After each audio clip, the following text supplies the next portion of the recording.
Oh, it's 9 o'clock. Has been renamed. Hello everyone. Do you wonder how you came out to be the way you are? Yes, you learn to be that way. Throughout our life, we learn different ways to be, have, and do things that help us to either succeed or fail. While we all love to succeed, we don't know how to deal with our failures or convert them into success. Well, Mavin can help you in your journey of moving ahead in life. Mavin is a platform for learning across various domains for personal, professional, business, and spiritual growth and development. Mavin envisions learning for all. Learning that enables you to share more of your best self. Mavin makes it possible by bringing customized courses for every pocket across diverse fields. We believe by making this vision come true, we empower everyone to share more of their best self that would create an empowered and caring world. Here are some pictures of the training at Mavin. We believe by making this vision come true, we empower everyone to share more of their best self that would create an empowered and caring world. Here are some pictures of the training at Mavin.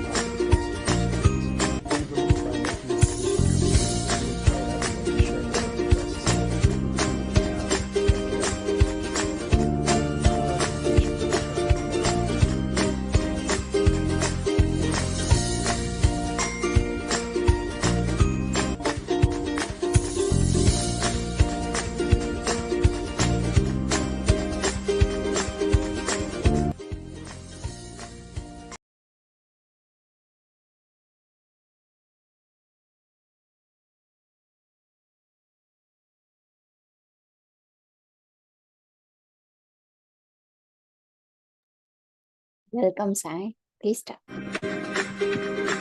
can't tell if the music is coming from my screen or where it's coming from. It is coming from my screen. All right. Ladies and gentlemen, welcome to the first ever.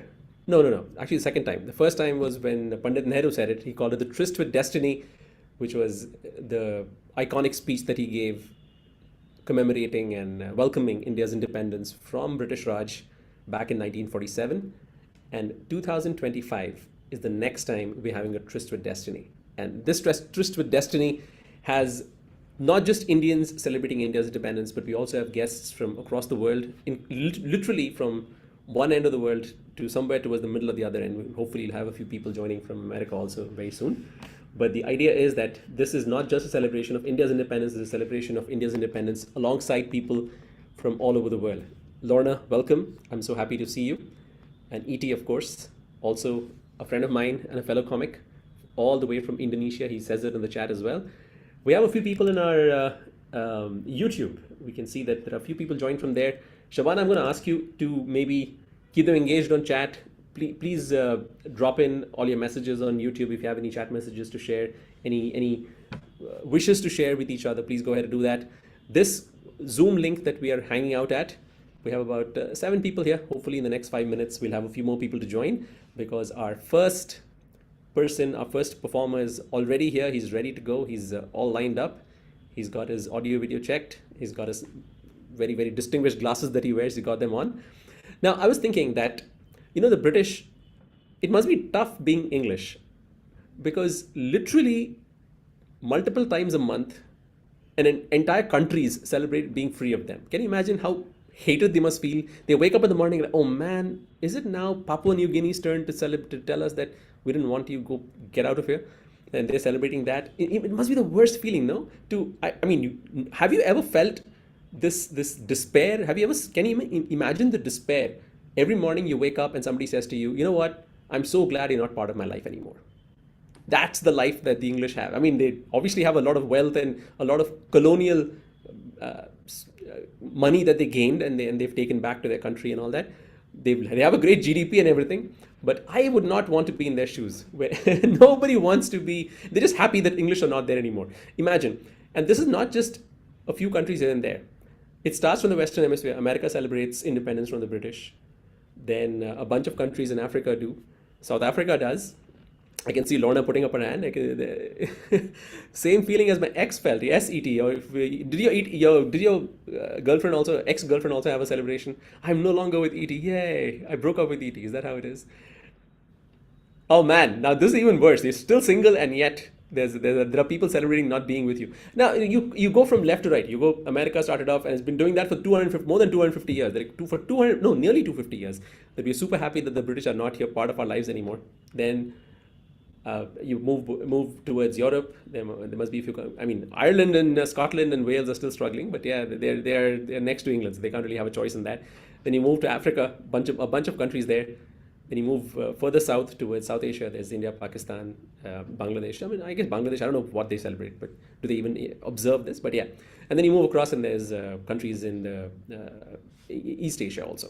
So clearly, being English is not as cool as you think because people don't want to. And the funny thing is that the English, there was a time when they were terrible at cricket. So even if they that was their their thank you note to the world, their way of apologizing to the world, because they used to be terrible at cricket, and people used to defeat them in cricket and say, you know what, I defeated you at your own game. But off late, I'm seeing that England is becoming good at that game. So not only do people not like the English for being colonial powers in their country, and there used to be a time when people used to beat England in cricket, and people used to be super happy that the English, we defeated them in their own game. But now English is becoming good at cricket, which means that England is competitive. England is always up for a fight when it comes to the cricket matches. So it's always a tough situation to be. So I'm not so sure the English have a good life. But as far as India goes, we are here to celebrate India's independence, which happened 78 years ago. If we just do basic math, 78 years ago. The first Independence Day was 1947. And since then, we've come a long way. And that is what we're going to cover today. Because I don't know about you, but when we were growing up, Independence Day meant, wearing a flag pin, wearing white clothes, and going off to school to attend march pasts and flag hoistings and all those things. So since I was a kid, I've always wanted to do this. I've always wanted a slightly different way of celebrating India's Independence Day, where we just don't listen to boring old speeches. We also listen to people like you and me, people like us who have experienced India from the ground, and what we think, what we say, what we feel, what we do when it comes to our daily lives in India. And that's what this celebration is all about. And I'm so grateful to Shabana and Mavin Magic for being the platform which gave us that opportunity to put this event together and have so many people joining from different parts of the world. There are 5 people on YouTube and a few people here. So that is the big thing for me, that we are taking back the celebration of India's independence. The Indian independence struggle was a mass movement. It was people from houses and cities and villages coming out of their houses and saying, you know what, we are part of this larger struggle to free our country of colonial powers. But after that, it became all politics, and all the powers that be used to celebrate the Independence Day. We changed that. We're trying to change that. We're going to do something a little different. We're going to take back control of it. It's going to be normal people like you and me who are celebrating India's independence. And to be honest, when I first came up, started talking to people about this, it felt a little scary to say that I and we will celebrate India's Independence Day. It felt like, what right do we have, right? Do we have a right to celebrate India's Independence Day? We're not politicians. We're not elected leaders. We are not, district collectors and bureaucrats who are invited to hoist flags and stuff like that. What right do we have?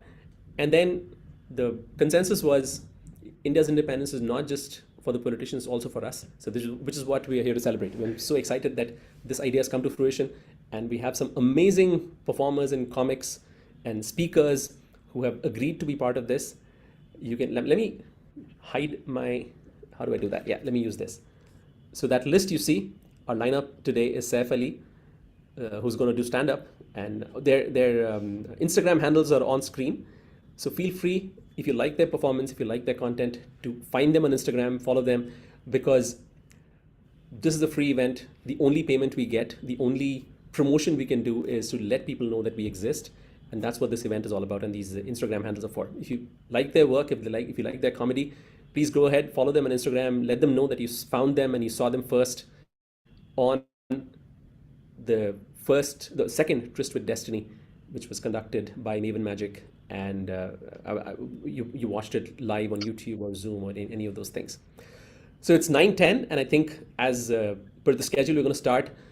Saif, I'm going to add you to the spotlight alongside myself, and I'm going to do one last AV check. Yeah, she's already done it. Shavana is very quick in this. Acha, so Saif, and again, so this is a celebration of India, right? So there might be content that you'll see which you're not familiar with, like it's in Hindi and stuff like that. And Saif is one of those performers who prefers to speak. And the reason I like Saif, the reason I keep wanting to listen to his jokes, is it because it reminds me of home. I grew up in a city not very far from where Saif grew up, and the language he uses, the stuff he talks about in his stand-up comedy, it's very reminiscent to me of the kind of people I grew up around. So it's always exciting to me when Saif agrees to do a set for us. So Saif, just कुछ बोल के दिखाओ यार, आज का headline पढ़ के बता दो, पता चलेगा ऑडियो आ रहा है कि नहीं. Okay thank you so much for having me here. तो आवाज आ रहा है प्रॉपर? थोड़ा धीमा है, तो if you can speak a little more louder. अभी सही है. चलो Sandhya, what do you think? मतलब audio is okay? Shall we go on? I'm audible or like how it is kind of disturbance kind of network issue or something like that? नहीं ठीक है, audio ठीक है, बस खाली धीमा है. ठीक है, अब आप बोलो. आप तो लेट मी टर्न ऑन. एक सेकंड ना, मैं बस टाइमर चला देता हूँ ताकि आपको पता चले 20 मिनट हो गए. उसके बिना आप तो बोलते रहोगे, आधे घंटे का सेट बना दोगे इसका. अच्छा 2-0, द टाइमर शुरू होने वाला है. Saif, the stage is all yours. Shabana, you can kick me out. तो ठीक है, अभी आप प्रॉपर आवाज आ रहा है सबको? क्योंकि कॉमेडी में ना साउंड क्लैरिटी बहुत इंपॉर्टेंट है.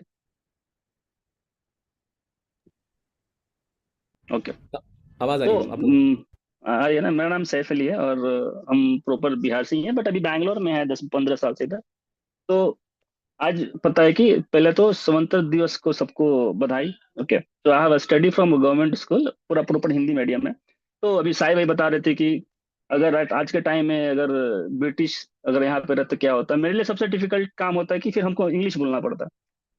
तो मुझे वो इंग्लिश का बहुत फियर है. और सबसे बेस्ट है कि मुझे लगता है कि अगर आप उसको लाफ आए तो आप अनम्यूट करके हंसे. बट हमको क्योंकि ऐसा लगा है कि हम कहीं स्टैंड अप ऐसा चीज है, अगर रिस्पॉन्स नहीं आएगा तो समझ में आएगा हम कुछ कर ही नहीं रहे यहाँ पे. तो वो इम्पोर्टेंट है कि साइलेंट से रहेगा, ऐसा लगा कि कुछ कर ही नहीं रहे हम. तो अगर आपको लाफ आए तो अनम्यूट कर लीजिए, बट आपको पता भी कैसे चलेगा लाफ कब आ रहा है. मतलब मेरा हिसाब से तो आप अनम्यूट करके रखें तो वो बेटर रहेगा. तो ताकि वो पता चलेगा रिएक्शन कि हम जो कन्वे करना चाह रहे हैं या जो भी पंच लाइन है तो आपको समझ में आ रहा है. तो अब यही रहेगा कि हम आज पूरा प्योर स्टैंड अप नहीं रहेगा. नॉर्मली हम प्योर स्टैंड अप करते हैं. प्योर स्टैंड अप में ये होता है कि अब हम छोटा सा प्रीमाइस रखते हैं, फिर वहाँ से पंच लाइन होता है. हम इसमें ये कोशिश करें कि स्टोरी टेलिंग काइंड ऑफ रहे और बाद में कुछ पंच लाइन रहे. तो मेरे हिसाब से आज वो बेटर रहेगा. ठीक है, तो हम फोकस ज्यादा स्कूल लाइफ पे करें कि हम लोग स्कूल लाइफ में ना, जब तक जॉब शुरू हो गया तो फिर वो तो 15 अगस्त या स्वतंत्रता दिवस ऐसा कुछ हम लोग सेलिब्रेट नहीं करते. उतना काम में बिजी रहते हैं. आज साई भाई, और क्योंकि मेरा हेल्थ इशू भी था बट 3-4 दिन से, बस साई भाई मैसेज किए थे कि हम ऐसा कुछ कर रहे हैं, तो हमको वो स्कूल का फ्लैशबैक याद है कि हाँ ठीक है कुछ तो स्वतंत्रता दिवस पे कुछ करते हैं हम लोग. तो हमारे स्कूल में क्या होता ना कि बहुत ही हम लोग एक्साइटेड रहते हैं स्कूल जाने के लिए. हम गवर्नमेंट स्कूल से पढ़े हुए, सरकारी स्कूल से, पर हमें पता नहीं था कि स्कूल में करना क्या है. नहीं हमें कोई फ्रीडम फाइटर का बारे में कुछ पता था, बस हमें एक महात्मा गांधी थे उनके बारे में पता था. ठीक है, इसलिए उनको जानते थे ताकि उनका उनका फोटो जो नोट पे था, इसलिए हमें पता था कि हाँ महात्मा गांधी हैं. ऐसा कुछ पता ही नहीं था उनके बारे में और या फ्रीडम फाइटर के बारे में. तो मिडिल क्लास फैमिली सबसे बड़ा एक्साइटमेंट क्या होता था ना कि आज नया नया कपड़ा मिलेगा, अब स्कूल में जाएंगे. तो वो ज्यादा एक्साइटमेंट होता था कि जाएंगे स्कूल में तो कुछ मिठाई मिलेगा खाने के लिए. तो वो सब दिमाग में रहता था. ऐसा नहीं था कि जाके कुछ करना है. नॉर्मल क्या होता है कि प्राइवेट स्कूल में आप जाएंगे तो एक 4-10-15 दिन से रिहर्सल शुरू हो जाता है. अभी आप बच्चों को देखेंगे या बड़े स्कूल में आप देखेंगे कि क्या स्पीच देना है या डांस परफॉर्मेंस है, गाना है. हमारे स्कूल में ऐसा नहीं था. हम लोग बैठे हुए हैं ऐसी पब्लिक में. ठीक है, अब हेडमास्टर कहीं से किसी को बुला रहा है, अब किसी को पता भी नहीं करना क्या है. ठीक है, अभी ये सैफ आ रहे हैं, सैफ कुछ करेंगे. अब सर को भी पता नहीं कि हम क्या करेंगे. ठीक है, रैंडमली ऐसे ही बुला रहे हैं वहां पे स्टेज पे, ऊपर झंडा जो है लहर रहा है वहां पे. अरे सैफ कुछ करेंगे, अब हमें पता नहीं कुछ करना क्या है. तो क्रिएटिविटी जो है ना मेरे सरकारी स्कूल से है, क्योंकि हमें पता ही नहीं कि प्लानिंग नहीं कुछ करना क्या है. तो मेरा जो स्टैंड अप का इम्प्रूवमेंट है ना, तो मोस्टली मेरा एक बोलते हैं ना प्रॉम्प्ट या क्राउड वर्क हम बोलते हैं स्टैंड अप में, मेरा जो मेन मोटो वहां से आया. अभी मेरा नाम है, मुझे पता नहीं करना क्या है, या हमको कॉमेडी जोक सुनाना है, या गाना गाना है, या स्पीच देना है. ठीक है, तो मेरा ना 8th स्टैंडर्ड में पढ़ाई में थोड़ा हम बहुत कमजोर थे. ठीक है, तो हम करें क्या क्या दे, तो हेडमास्टर का तारीफ करने लगे कि ताकि वो हमको पास करा दें. ऐसे कि सर तो बहुत अच्छे हैं, बहुत अच्छे से पढ़ाते हैं, इनका तो बहुत अच्छा है। और पढ़ाते नहीं तो दिन भर सोए रहते थे स्कूल में, ठीक है। अब सबको पता कि वो पढ़ाते नहीं है, अब हमके पास भी होना है, क्या करें। तो ऐसे ही हम लोग जबरदस्ती तारीफ कर देते। तो हमारा स्कूल कैसा सीन होता था, गवर्नमेंट स्कूल, अभी थोड़ा सा गवर्नमेंट स्कूल इंप्रूव हो गया। अगर हम 90s हैं, ठीक है मेरा, अगर हम बात करें 2010 का या 2008 का, तो हम एट स्टैंडर्ड में 2008 में थे, 2008 करीब तक। तो प्रॉपर बिल्डिंग नहीं है, वो ऊपर आप शेड है, या हम लोग बोलते हैं कि खपरा बोलते हैं हम लोग, ठीक है। तो शेड काइंड ऑफ था। तो बारिश हो रहा था, पानी गिर रहा है, तो ब्लैक बोर्ड है, बगल में महात्मा गांधी का फोटो है, पानी गिर रहा है, महात्मा गांधी रो रहे हैं, ठीक है। वो भी सोच रहे कौन से स्कूल में आ गए। तो हमारा स्कूल का स्ट्रक्चर ऐसा था, ठीक है। अब होता है ना कि बारिश हो रहा बाहर, तो आप सोचेंगे बारिश हो रहा, बारिश हो रहा, डर रहा। हम लोग अंदर, स्कूल के अंदर होकर डर रहे थे कहीं गिर ना जाए, तो हम लोग बाहर भागते थे। कि स्कूल का ऐसा स्ट्रक्चर था। नॉर्मली क्या होता है कि अब बारिश होता, अब स्कूल में छुपने जाते तो चाहे तूफान आता था, हमारा वैसे नहीं था। हम लोग ब्लैक बोर्ड लेकर पकड़ रहे हैं कि ब्लैक बोर्ड ना गिर जाए, इसमें तो पढ़ाई होता है, फिर दोबारा ब्लैक बोर्ड भी नहीं आएगा, ठीक है। तो ऐसा हमारा जो है स्कूल का कंडीशन था। अब हमारा स्कूल का ऐसा था कि ये होता है ना कि आप प्राइवेट स्कूल में एक सिलेबस होता है कि पहली घंटे में होगा, दूसरी, हमारे स्कूल में ऐसा नहीं था। जो हिंदी मैडम है वो स्वेटर बुन रही हैं ठंडी के दिन में अपने हस्बैंड के लिए। अब हम लोग हिंदी पढ़ना है, ठीक है। अब वो मैडम को पता ही नहीं कि अब उनको आगे पढ़ाना भी है। अब जाके उनको पूछते हैं हम लोग, चलिए मैडम पढ़ा लीजिए। अब उनका 3 4 ऊन होता था, तो उनका सिलेबस ये था कि 3 ऊन खत्म हो जाएगा।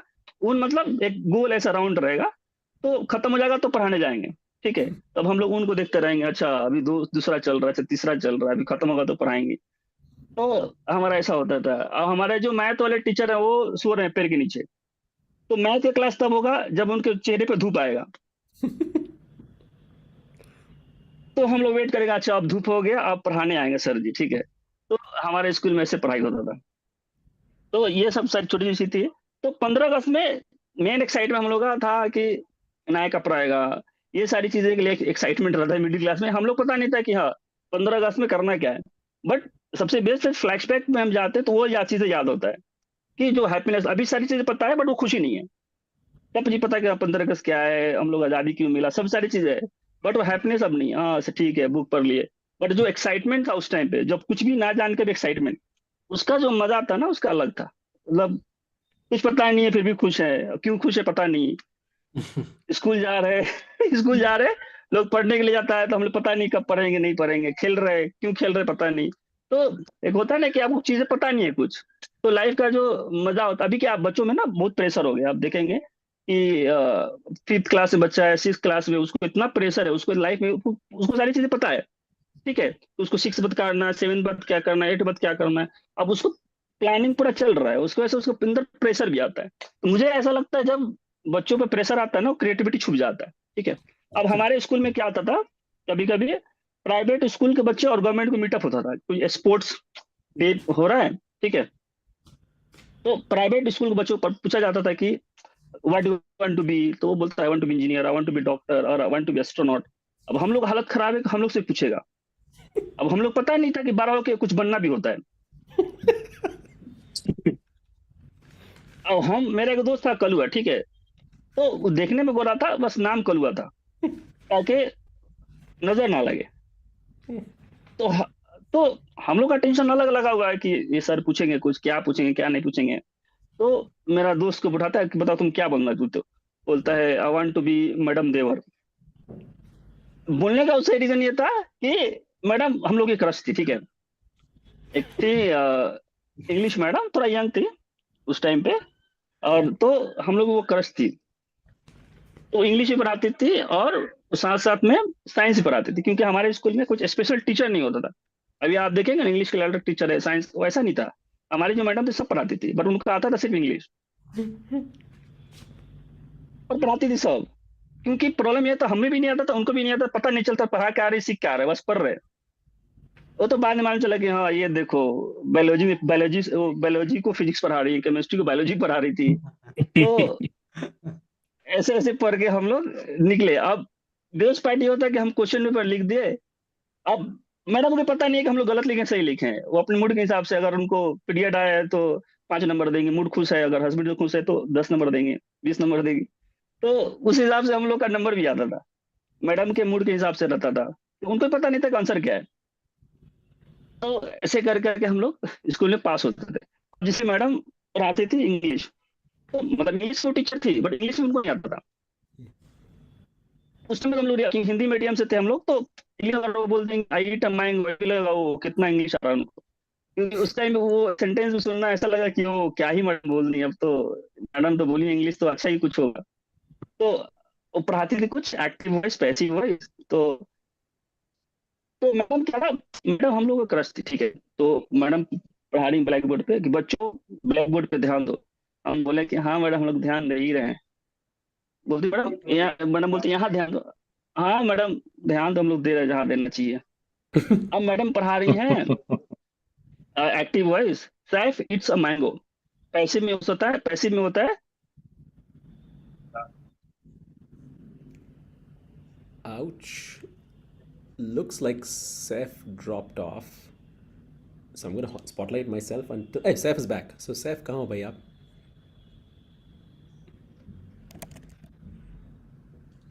Let him join his audio, and then we can spotlight him.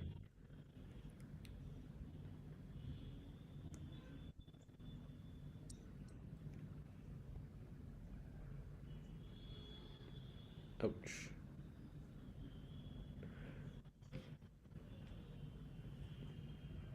I guess the curse of the mango is what is causing this. Mango season and हो गया ना इसलिए। हाँ एग्जैक्टली, मैंगो सीजन खत्म तो टी इसका जोक भी खत्म हो गया, इसको भगा दिया यूट्यूब ने। So we'll have to, I think Saif is, oh he's coming back. हाँ सैफ का ऑडियो भी आ गया। सैफ वापस आ जाओ भाई कैन यू सेटिंग्स हियर में। Me? Yes yes, please come to the spotlight.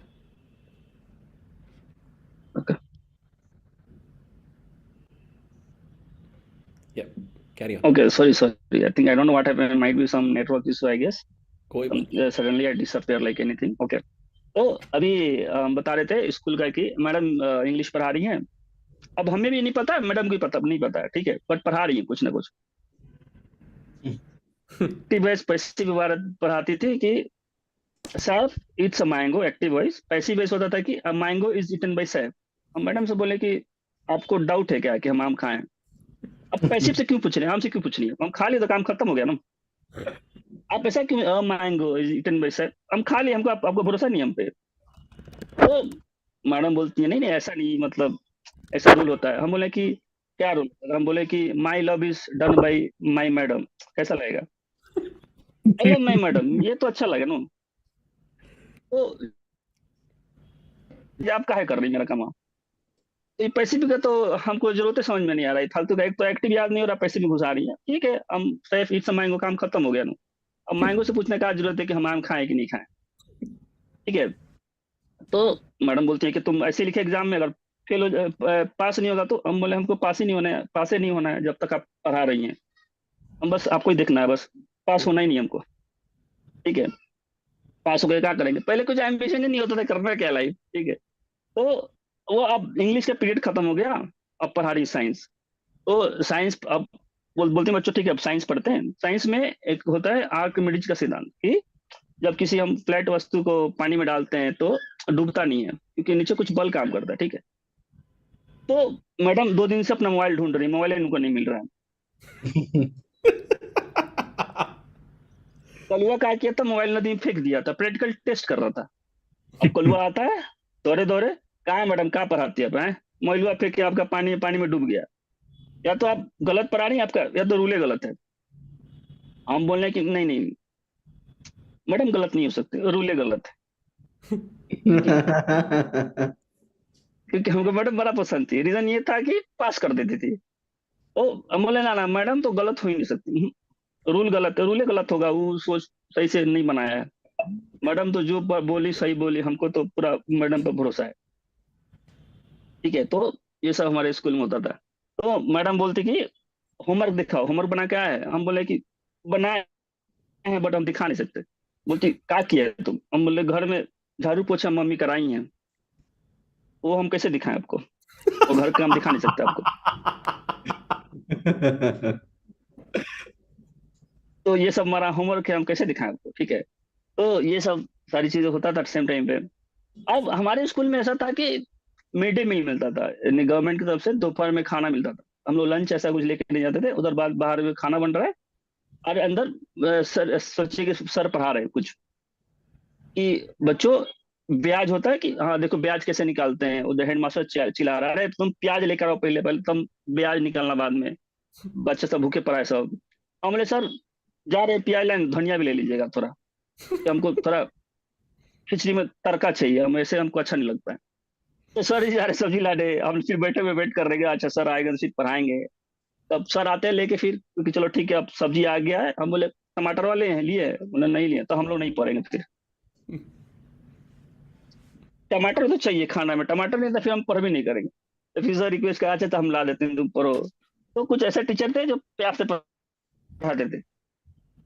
कुछ स्टूडेंट तो हम लोग पढ़ना नहीं, अगर मन नहीं करेगा तो बैट बॉल निकल गए खेलने के लिए। तो ये सब सीन हमारा स्कूल में होता था। अभी ओके 5 मिनट है तो थोड़ा सा टाइट सेट पे आते हैं। तो हमारा स्कूल में ना ऐसे एग्जाम आएगा, तो जो गवर्नमेंट का रूल था कि जो भी 10th में फर्स्ट डिवीजन पास होगा उसको 10,000 इनाम मिलेगा। हम बोले ये रूल सही है। कलुआ से बोले ठीक है एक काम करो, हम लोग एक काम किए कि ग्रुप में पढ़ाई करेंगे, मगर अकेला अकेला, साथ में नहीं। कि साथ में पढ़ेंगे तो पढ़ाई होगा नहीं, वही सब मतलब बकचोदी होगा, पढ़ाई तो ऐसा कुछ होता नहीं है। तो हम कलुआ से बोले एक काम करो, हर एक चैप्टर का पेपर लो, पूरा तैयारी तैयारी कर लो, कि 10,000 रुपया मिल रहा है, यहाँ हाथ से नहीं जाना चाहिए। कल्लू बोलता ठीक है, हमारा एक दोस्त था बीटू नाम था, वो बोला था ठीक है। तो हम एक हफ्ता बाद कलुआ से पूछे कि एग्जाम का तैयारी कर लिया। बोलता हाँ हाँ सब तैयारी कर लिए। हम पूछे क्या पढ़ा है, बोला हम, बोलता है कुछ नहीं पढ़े। हम बोले फिर तुम एग्जाम का तैयारी कैसे किया, बोला कि हर एक सब्जेक्ट का चीट रेडी कर लिया। एग्जाम देने के लिए तो पढ़ने की जरूरत नहीं है ना, एग्जाम में तो लिखना है ना। और चीट करने में बहुत एक्सपर्ट था, ठीक है। तो एग्जाम्पल तौर पे कल साइंस एग्जाम है, तो हम तुमको उसको बोलेंगे ठीक है काम करो, किताब लेके पहुंच जाओ, चीट लेके। तो क्या किया, मोटा पूरा किताब पाँव अपना पाँव नीचे बांध लिया, ठीक है, पैर में रबर से बांध के पहुंच गया। अब सर को पता चल गया कि ये सब चीटिंग उटिंग कर रहा है। तो सर खुद चेक करने लगे। तो चेक करते करते कलुआ का पैर के नीचे पास पहुंचे। कलुआ बोलता कहा सर स्टूडेंट का पैर छुइएगा, अच्छा लगेगा आप पैर छुइएगा तो है? हम ही छू देते हैं। तो सर बोलते तुम तो मुसलमान है ना। तो कलुआ बोलता कहा सर इसमें हिंदू मुसलमान कर रहे हैं, तब सब कोई एक ही होता है, उसमें कोई दिक्कत नहीं है, अब इसके लिए थोड़ा ना आपको कन्वर्ट कराएंगे, हम छू देते हैं। तो अब पैर में वो किताब बांधा हुआ था, तो इसकी वजह से पैर उसका फुला फुला लग रहा था। आगे बढ़ा, सर बोले कि अरे तुम्हारा पैर क्यों फुला हुआ है। कलुआ बोलता वो पोलियो हो गया है। तो सर बोलते तुम तो कल ही ठीक था, आज कैसे पोलियो, वो हो जाता है सर, क्या करें हम, खेत में गिर गए तो पोलियो हो गया, फूल गया। अब स्कूल में पहुंचा अंदर, तो हम कलुआ से बोले कि जब भी कोई चीट मिले ना हमको ऐसे ऐसे करेंगे, तुम पकड़ाते रहना।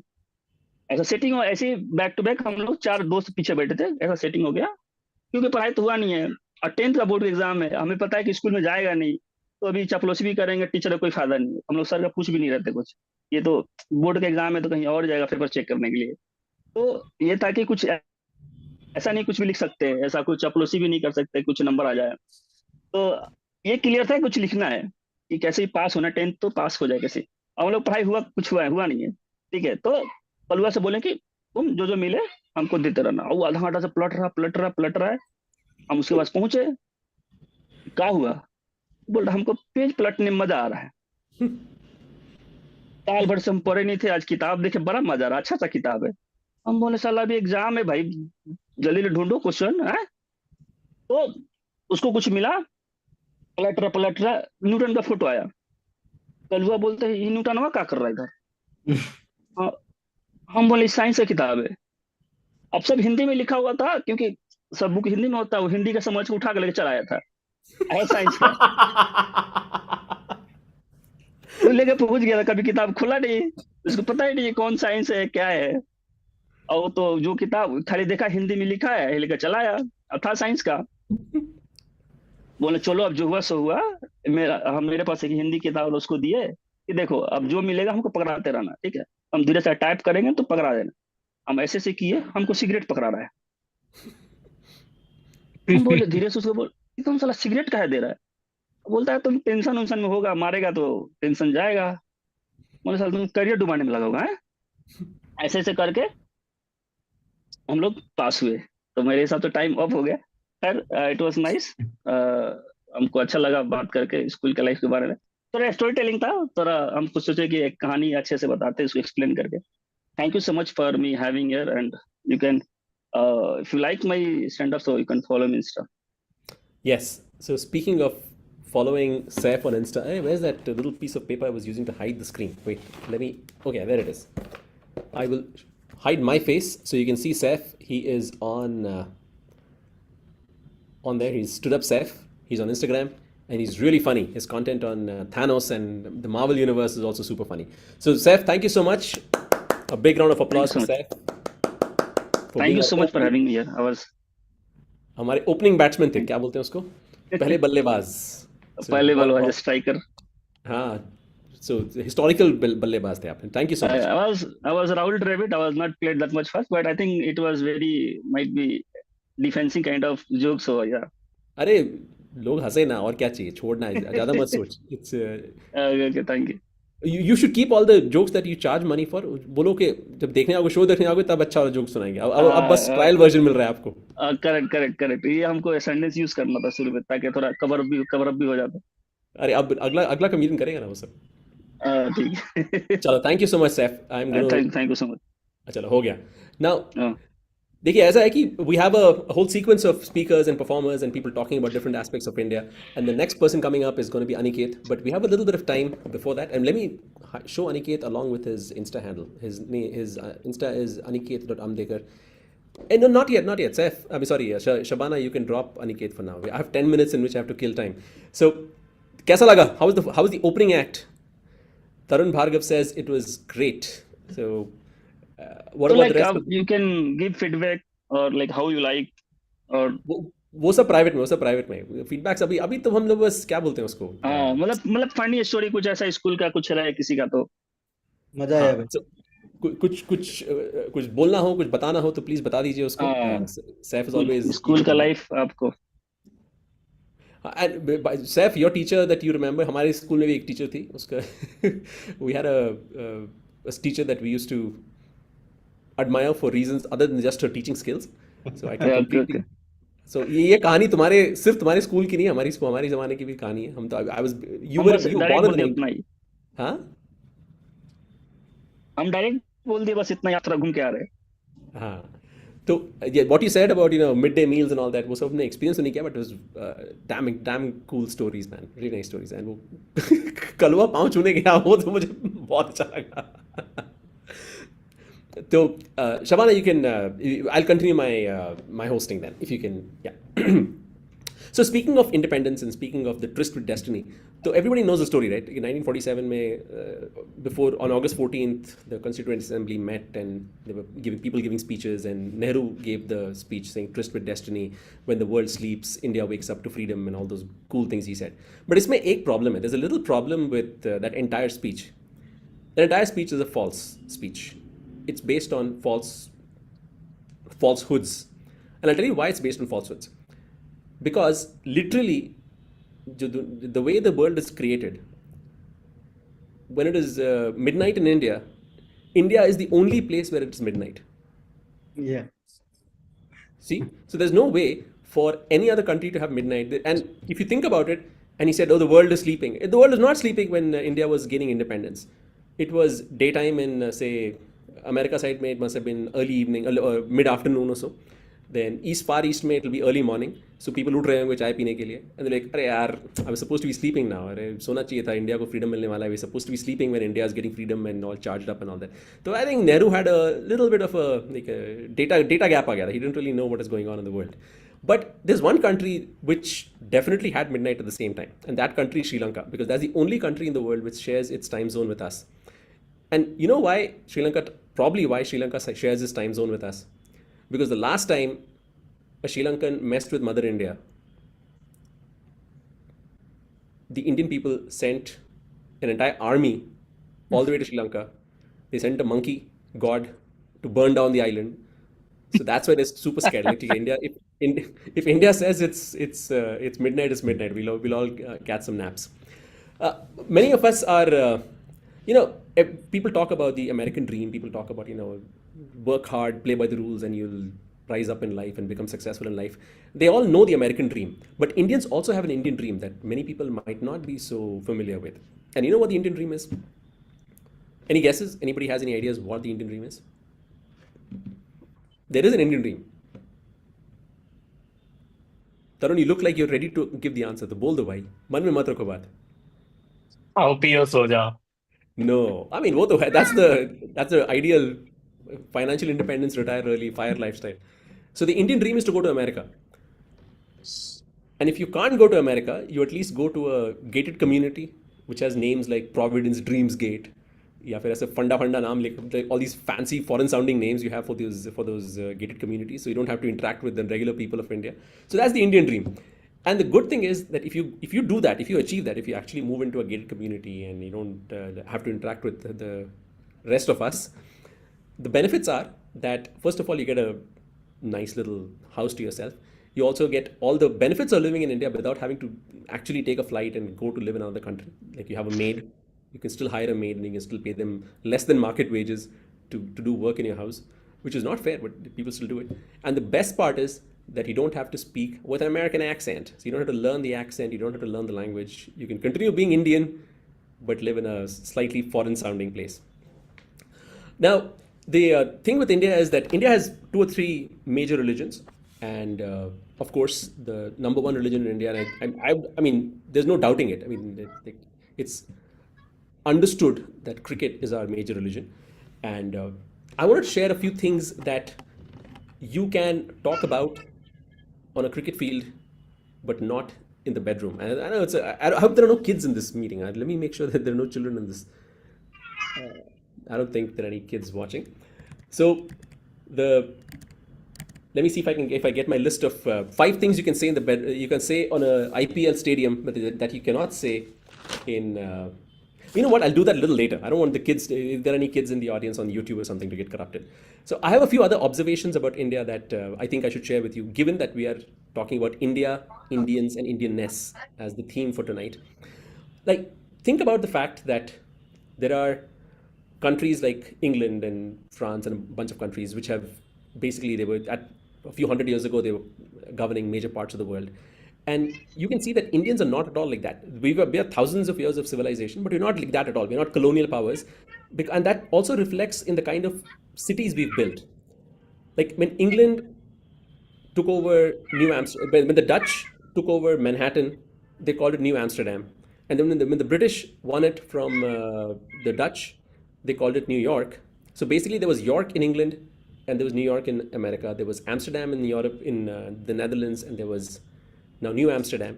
Same way with, take any country. I mean, there'll be a Zealand in, I think, Netherlands, and there's New Zealand all the way halfway across the world, like in one corner of the world, there's New Zealand.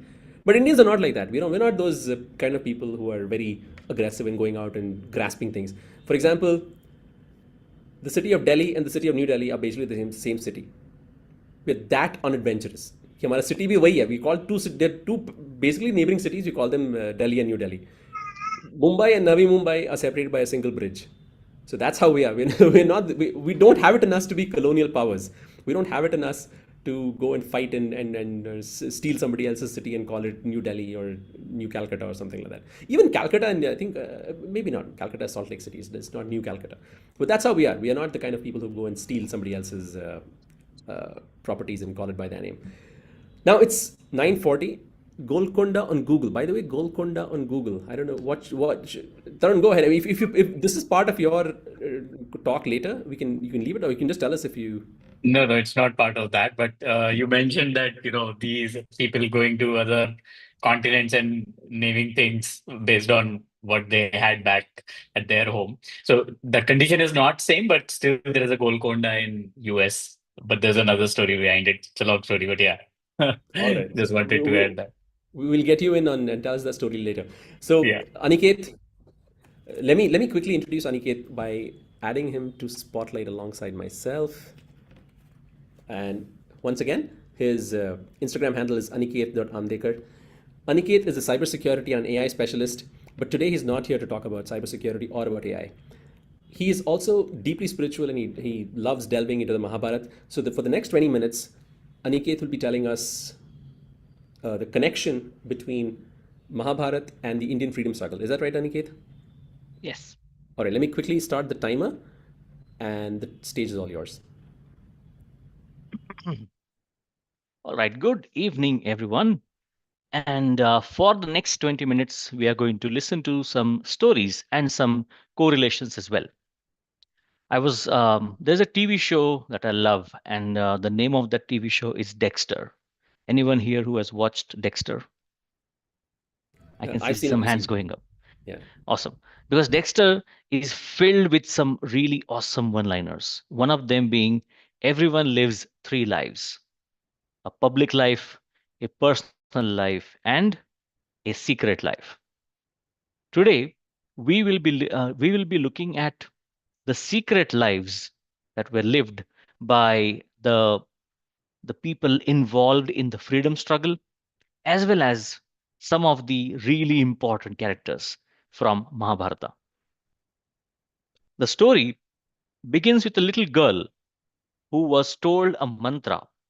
And the rishi had told her that if you say this mantra and you say it really well, the God will come and the God will give you a child of whichever God that you call, that God will come in front of you immediately.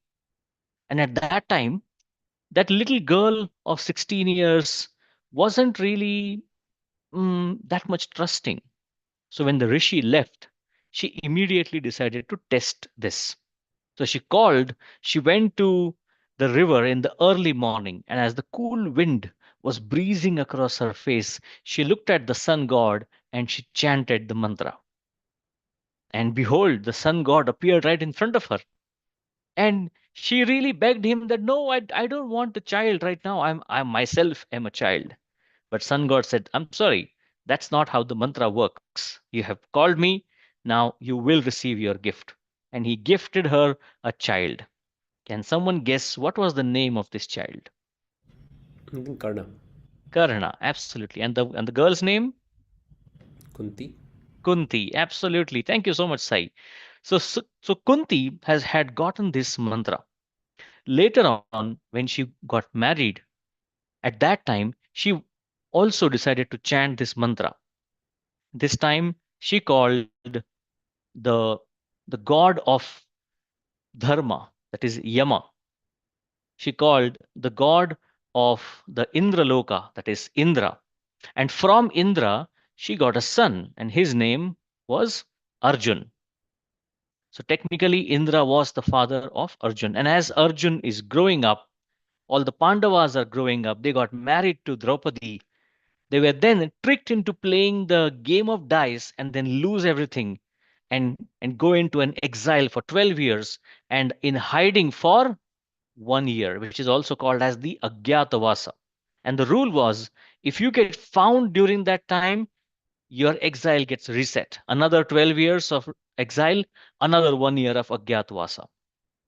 Now, when they were in the exile, one fine day, Indra decided to visit his son. He came and he met Arjun and said, hey, I would like you to come with me to the Indraloka. So Arjun went over there with him. Now, this was not just a social visit because Indra was facing a big problem at that time. There were a couple of Rakshasas who had built a really impenetrable fortress in the middle of the space, and nobody was able to really take care of that, destroy them. Nothing could be done.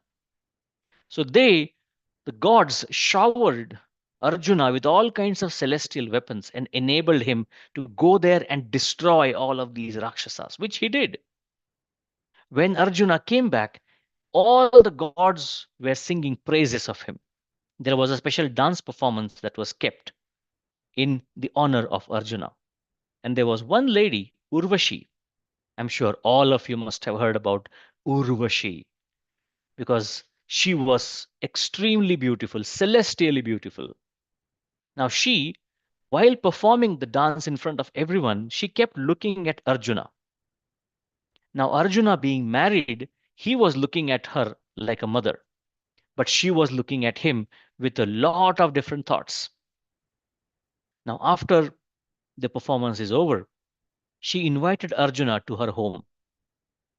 When he went home, when he went to her home, she made a lot of advances towards him, trying to convince him to be her husband. Arjuna said, I'm sorry, I can't do that. And in fact, I look at you as a mother. Now, this really shattered her emotions. And when her emotions were hurt so badly, Urvashi gave him a curse.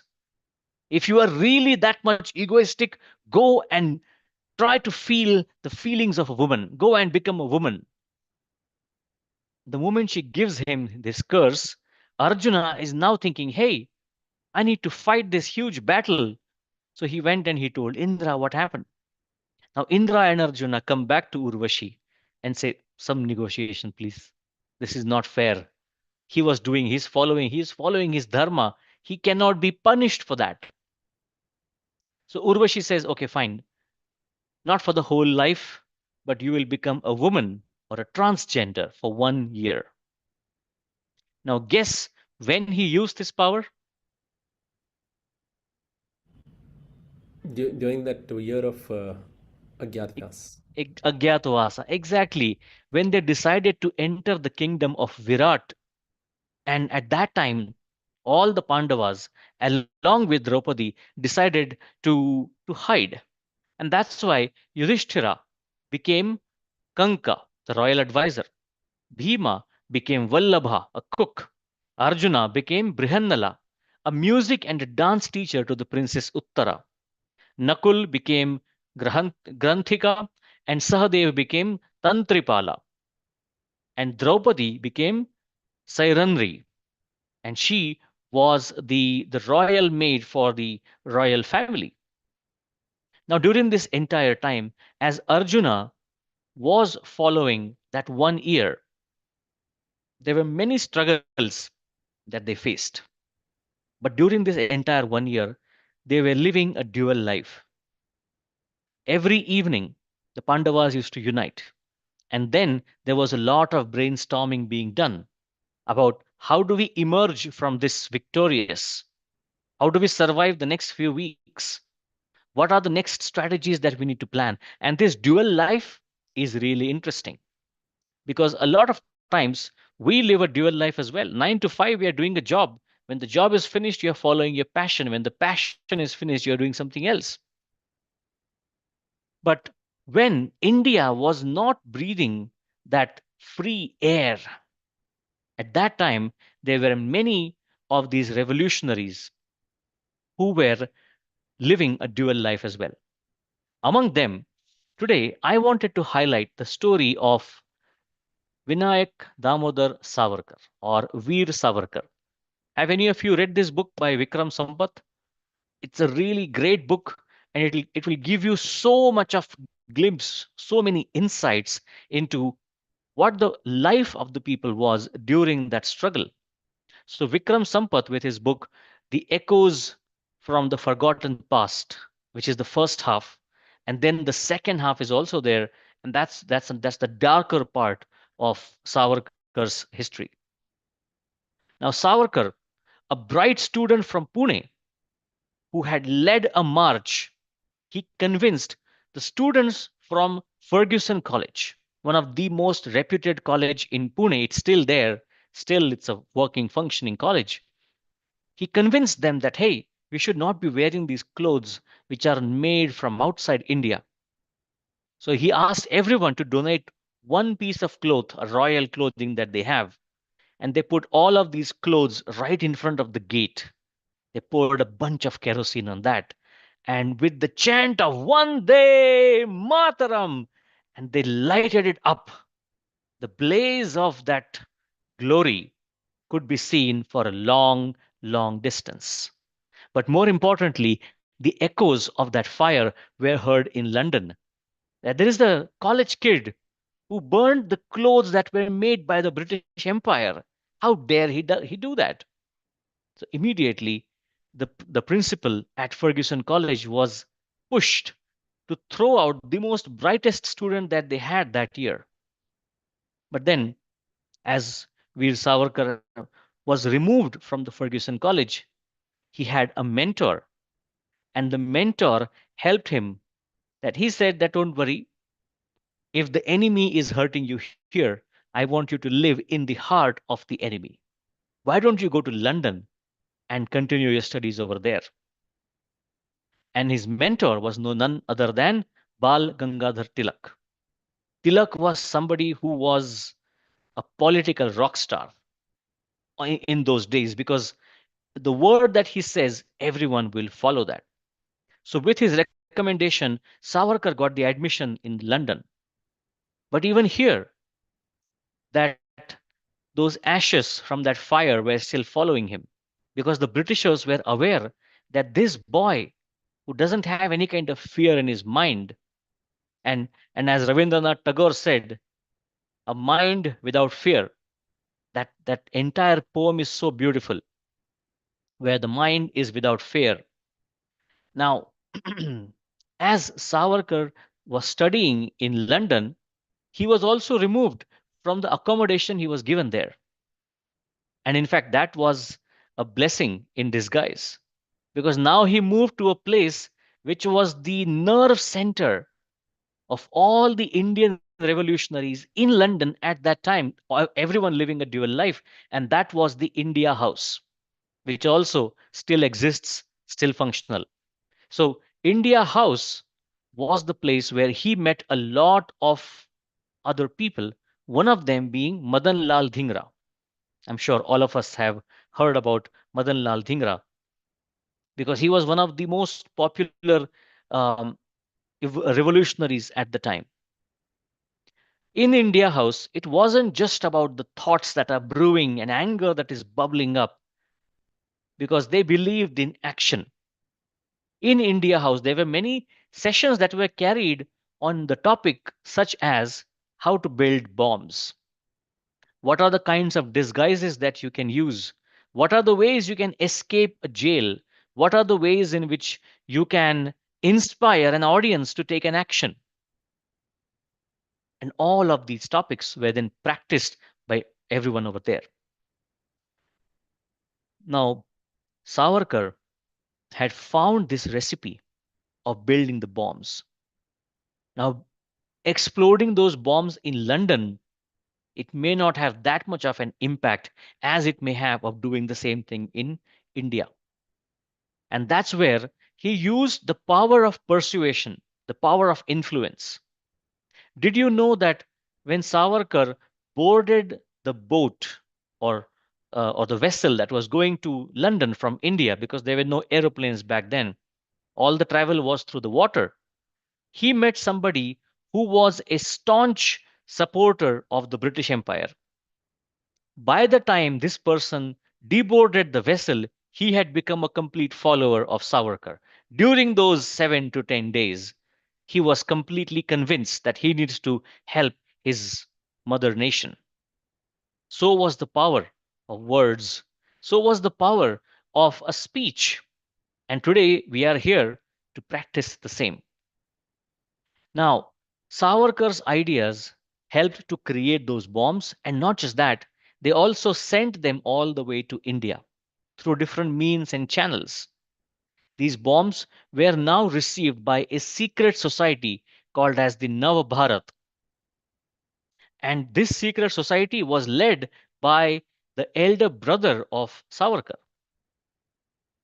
Now, when all of this was happening, Madan Lal Dhingra, who now went back to India, and he was involved in killing somebody called as Curzon Wiley, who was a really dark minded person who had conducted a lot of atrocities.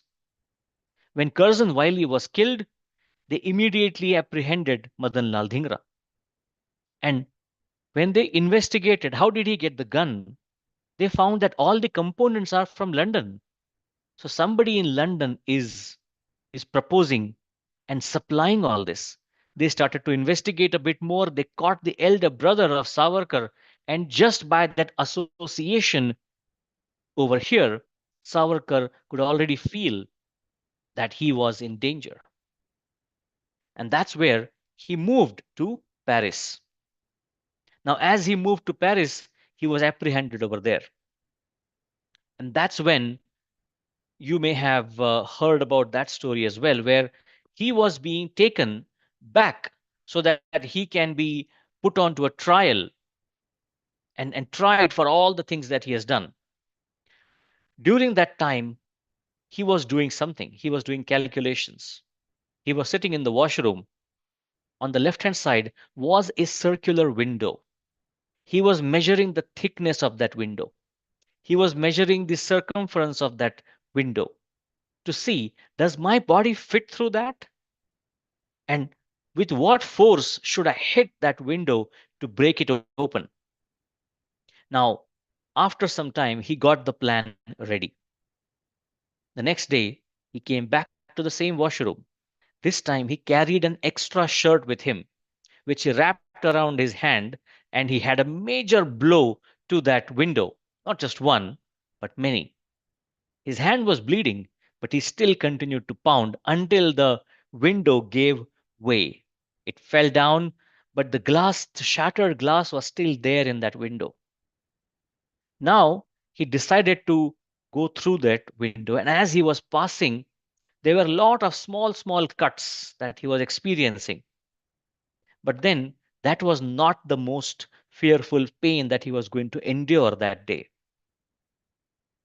Because with so much of scratches, when you emerge victorious from that window, you are going to jump straight into the cold, icy waters of that ocean, which is filled with a lot of salt. Talk about rubbing salt to the wounds. Here, you are immersing your entire wounded body in a mountain of salt. And while this was being done, the guards detected that Savarkar has escaped. What to do now? All the guards ran to the edge and they started shooting. That's when the power of mentorship came back to Savarkar again. Because his mentor, what was the name of his mentor again? Listening test for all of you. Wait, Sai, not you. I want somebody else to answer. Can someone tell me what was the name of the mentor? Bal Gangadhar Tilak. Bal Gangadhar Tilak. Thank you very much, Tarun. So Bal Gangadhar Tilak had not only inspired him to be a revolutionary, he had also practiced a lot of yoga with him. Savarkar could actually hold his breath for about 2 to 2.5 minutes. So with that yoga coming back to him and helping him during the most stressful, painful time in his life, Savarkar went at the depth of the ocean, going deeper and deeper, holding his breath until he was out of the range. Now, this is where an insult gets added to the injury. Because when Savarkar emerged on the shores and he was hoping that, hey, these people in France are going to help me. So he came back to the shore, he came out completely drenched in water and pain. And as he's crawling out, the French guard helped him to get up. They were taking him to a hospital. That's when the English guards ran up to them and said, hey, he is our revolutionary or he's our prisoner. We need him back. French guard denied. And that's when the English guards removed a few amount of money. A bribe was exchanged and a life was exchanged for that. And Savarkar could not believe it.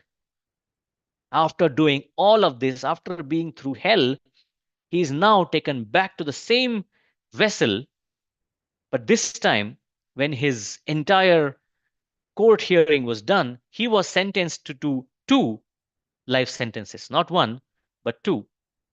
But the thing is, these great men learned to find humor in all the places. The moment he was announced with these two life sentences, He says, I'm glad that the British Empire believes in rebirth. They believe in my next birth and they want to incarcerate me 2 times. It also means that they are so afraid of me that not just in this birth, they don't want me to say anything in the next birth as well. Because the only meaning when you cut somebody's tongue is that you are afraid of what they would say. Thank you. And over to you, Sai. That is one hell of a story. Thank you so much for sharing that story. Let me stop the clock. And as Aniket, once again, Aniket is on Instagram at aniket.amdekar. When you were telling the story, my first thought was that those are really different times. Because if today you were to burn, say, an American car or something, and you make a big scene out of it, you're never getting an American visa after that. So I just want to say that Veer Savarkar lived at a time where either the information didn't go fast enough or people were more permissive. Otherwise, he would have never been able to go to the UK to study. Thank you so much, Aniket. And we're running a little bit behind because by now Gopal should have started. So I'm going to see if Gopal is there. Gopal, are you there in the room? Yeah, his video's on. So Gopal, I'm going to throw you into the deep end right away because I don't want to delay too much. So give me a thumbs up if you're set. If you're not set, then we can kill time a little bit. No, yeah, I can start. All right. So once again, Gopal's Instagram is gsr_in_frames. That's a really complicated Instagram handle, but he's going to do some stand up and entertain us. Thank you so much, Gopal, for doing this. Let me first turn on the time. Yeah. And the stage is all yours. Hi everyone. सबसे पहले तो I am Gopal, जो कि लिखाई है ना. तो मैं ये ऐसा क्यों बोल रहा हूँ कि कभी कभी एक बार मैं इंटरव्यू में गया था, तो मैं इंट्रोड्यूस कर रहा था कि आई एम गोपाल. तो बोलते हैं कि don't tell me what it is in your CV, कुछ अलग बताओ. तो अलग फिर मैंने वो नाम बता दिया जो मेरे दोस्त मुझको बुलाते हैं. वो मैं यहाँ पे ले नहीं सकता हूँ क्योंकि अभी यूट्यूब पे लाइव है. तो लाइक मैं इंट्रोवर्ट टाइप का बंदा हूँ, तो मैं स्केप्टिकल था कि मैं कॉमेडी कर सकता हूँ नहीं. तो मैं उसके पास पूछने गया जो मुझे सबसे अच्छे से जानती है, मेरी हर बात को मानती है ना. मैं मर्डर भी कर दूंगा ना तो बोलेगी तुम्हारी मेंटल हेल्थ कैसी है. आप लोग समझ पा रहे हैं क्या? I am talking about ChatGPT. हाँ, if I say I have murdered someone, she will say तुम्हारी मेंटल हेल्थ तो ठीक है. फिर मैं बोलूंगा कि आई हैव किल्ड समवन. अच्छा, खाना तो खाया ना तुमने.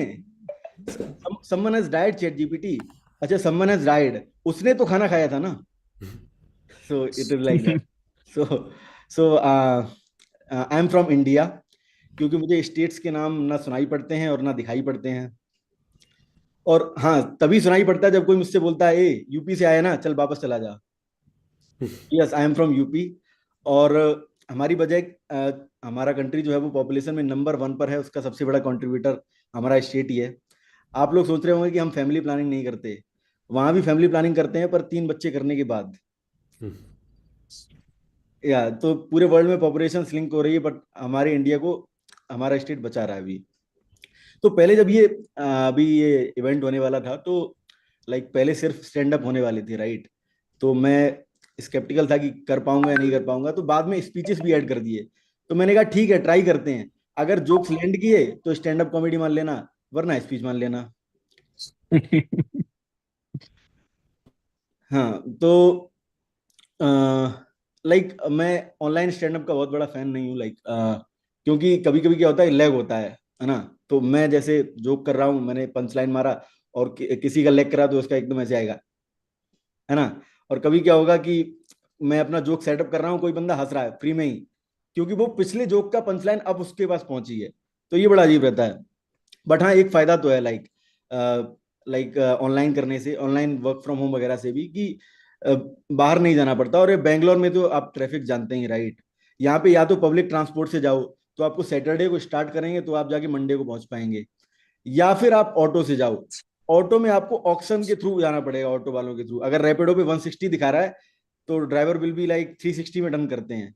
भाई तूने पूरा 360 को टर्न कर दिया भाड़े को. तो और मुझे तो बार्गेनिंग स्किल्स भी नहीं आती है. लाइक बार्गेनिंग स्किल तो एक्चुअली मम्मी लोग को आती है, राइट. लाइक मेरी मम्मी साड़ी खरीदने जाएंगी, तो अगर दुकानदार बोलेगा कि 2000 की साड़ी है, तो वो 1500 में ले आएंगी, एक नहीं तीन। ठीक है।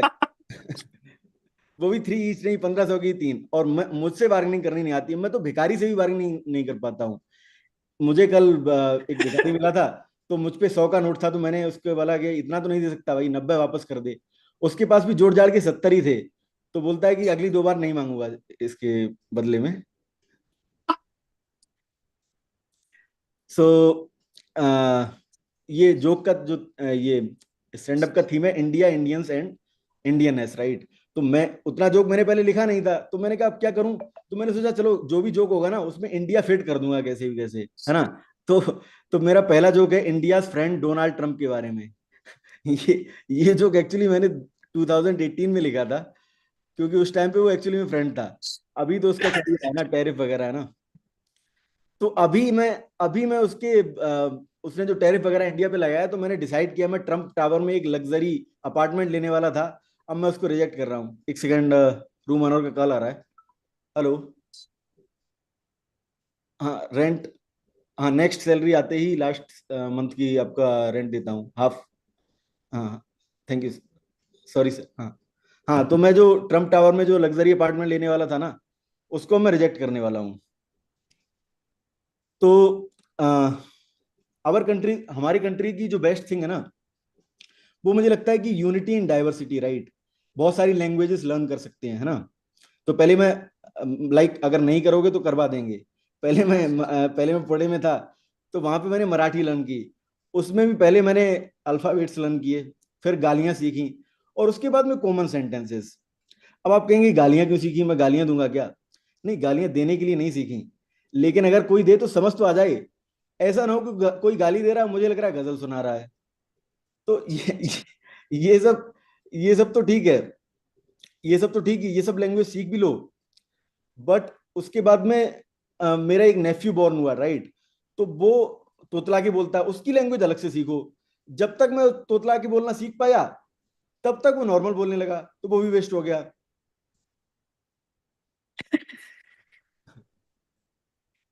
या अ, इस कंट्री में आफ्टर क्रिकेटर जो सबसे ज्यादा सबसे ज्यादा लाइक चहेता प्रोफेशन है, वो है युवा नेता का। तो युवा नेता एक्चुअली क्या होते हैं, ये स्टार्ट करते हैं जो प्रधान होते हैं ना, ग्राम प्रधान, उनके साइड के। लेकिन इनकी एस्पिरेशन बहुत बड़ी होती है। इनकी एस्पिरेशन होती है विधायक की, विधायक बनने की नहीं, विधायक के साइड के बनने की एक दिन। और आजकल जेल जाना बहुत फेमस हो गया। अगर कोई जेल जाता है ना, तो उसको लगता है कि वो भगत सिंह हो गया, राइट। जबकि जेल गए हैं ये ड्रग सप्लाई के केस में। अ, अच्छा ठीक है। तो मैं अभी ऐसा लगता है कि सिटीज में हमेशा कुछ ना कुछ प्रॉब्लम चलती रहती है, तो लोग बोलते हैं village life is better, right. But actually में ये ट्रू नहीं है, राइट। मैं जब विलेज में जाता हूँ, तो कोई ना कोई लड़ ही रहा होता है, कभी फैमिली के डिस्प्यूट रहेगा। वो भी छोटी छोटी बात पे लड़ेंगे, इसने नमस्ते नहीं बोला, इसने नमस्ते का रिप्लाई नहीं किया, ऐसी छोटी छोटी बात पे लड़ेंगे। और वहां पे सब फैमिली टाइप के रहेंगे, चाचा टाइप के लोग। और कोई मिल जाएगा और बोलेंगे, पहचाना मुझको? अ, भाई मैं लास्ट टाइम किसी की मैयत पे आया था, तब तुमको देखा होगा। मैं मैं गांव में बहुत लेट बार जाता हूँ, और हो सकता है कि नेक्स्ट टाइम मैं आपकी ही मैयत पे आऊं, तो मैंने आपको नहीं पहचाना भाई। एक सेकेंड। लाइक या तो इंडिया में एक चीज आपने देखी होगी कि वेज नॉन वेज का बहुत चलता है, राइट। तो मेरा जो रूममेट है, तो वो एक ओकेजनल वेजिटेरियन है। ये सिर्फ इंडिया में ही होते हैं। लाइक वो मंडे ट्यूसडे थर्सडे को he won't touch even non veg. But weekend पे तो एकदम चीट फाड़, उसको लगता है वीकेंड पे तो गॉड काफी ऑफ होता होगा। तो कभी कभी तो ट्यूसडे को 11:30 पे ऑर्डर करेगा। फिर जब डिलीवरी वाले भैया आ रहे होंगे, तो बोलेगा 5 मिनट रुक जाओ, अभी टच नहीं कर सकता, अभी वेंसडे आने दो। तो तो एक बार उसको पीटा से कॉल आया। पीटा जानते हैं आप लोग? पीटा जानते हैं आप लोग? इथिकल ट्रीटमेंट ऑफ एनिमल हाँ हाँ। ऑर्गेनाइजेशन है या। तो एक बार पीटा से कॉल आया उसके, हो तो वो बोलता है कि एग्जीक्यूटिव बोलता है मैं पीटा से हूँ, ये बोलता है मैं माता और पिता दोनों से हूँ। बकचोदी चल रही इसकी। तो वो बोलता है कि लाइक आप वॉलंटियरिंग करने चाहेंगे पीटा के लिए, तो बोलता है कि yes I like dogs and all, मैं वॉलंटियर करना चाहूंगा। तो वो बोलता है कि मतलब ये आप किस किस दिन अवेलेबल होंगे इसके लिए। तो बोलता है कि मेरा वीकेंड हैवी जॉब है, कॉल सेंटर में जॉब करता हूँ, तो मंडे और ट्यूसडे को आई बी अवेलेबल। तो वो बोलता है कि ये ठीक है, लेकिन मिनिमम रिक्वायरमेंट है पीटा में काम करने के लिए कि आपको वेजिटेरियन होना चाहिए। तो बोलता है हाँ मंडे और ट्यूसडे को तो वेजिटेरियन हूँ मैं। तो इंडिया में आपको पता ही है कि like vegetarians are always like they behave like कि हमको हेवन मिलेगा, तुमको हेल मिलेगा, दे आर लाइक दैट। और फिर वो दूसरों को कन्वर्ट करने में, मुझे ये नहीं समझ में आता कि अगर तुमको हेवन मिल रहा है तो दूसरों को कन्वर्ट करके कंपटीशन क्यों बढ़ा रहे हो भाई।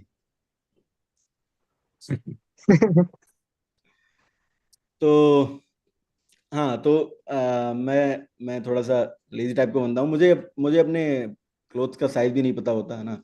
तो मैं पहले रैंडम साइज की क्लोथ्स खरीद लेता हूँ, फिर मैं डिसाइड करता हूँ उससे कि next month regular cult fit जाना है या पिज्जा हट। इनफैक्ट मुझे मुझे अपने अंडरवियर का साइज भी नहीं पता। 60 लेकिन मैं अकेला ऐसा नहीं हूँ, 4% लोगों को इंडिया में अपने अंडरवियर का सही साइज नहीं पता है, ये सर्वे से पता चला था। वो हमेशा बड़े साइज का पहनते हैं। दे आर लाइक हम तो 1 RK में रह रहे हैं, पर हमारा छोटा भाई तो 3 BHK में रहे। और वो सर्वे हर महीने करे जा रहे हैं, बट 60% इतने ही लोग निकल रहे हैं। दे आर लाइक सर्वे से उनको कुछ भी फर्क नहीं पड़ रहा है, वो गलत साइज का ही पहने जा रहे हैं एकदम चौड़े में।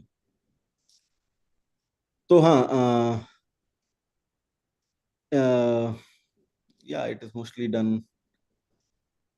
That's what I wrote in last few days.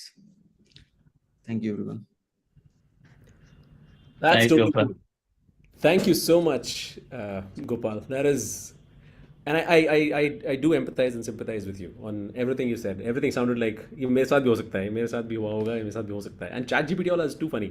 The the fact that uh, you were talking about ChatGPT being empathetic even when you've killed someone. That sounds exact. And there's this conversation happening about how ChatGPT is no longer like ChatGPT version 5 आ गया ना अब तो. Like, yeah, right. हाँ, तो they were not super so एक minute, let me actually I need to coordinate something with ET. ET, are you there? I'm here. Do you want to actually go to sleep, or do you want to do that? Remember that one time you did a show with Yeah. all sorts of Indian themes and ideas? We have some time to Yes. kill. We have some time from Gopal that is available to us. Oh, how many? How many? Call it 8 minutes, 9 minutes. Oh, now.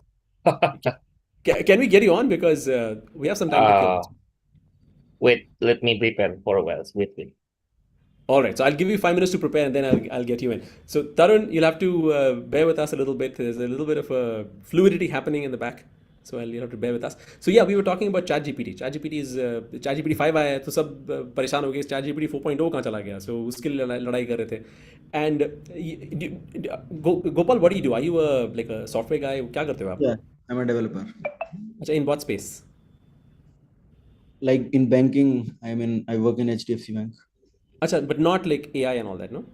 No. हाँ, so you have you heard of this thing called gradient descent? कुछ तो AI में कुछ तो term है called What? gradient descent. It's some way of finding the best fit for the model with the fewest errors. That's gradient descent. Okay. So it was too good, Gopal. Congratulations. I think Anup liked your set. So I was thinking that in India maybe there's a gradient descent. Except the Indian gradient descent is about complexion. So there's a gradient.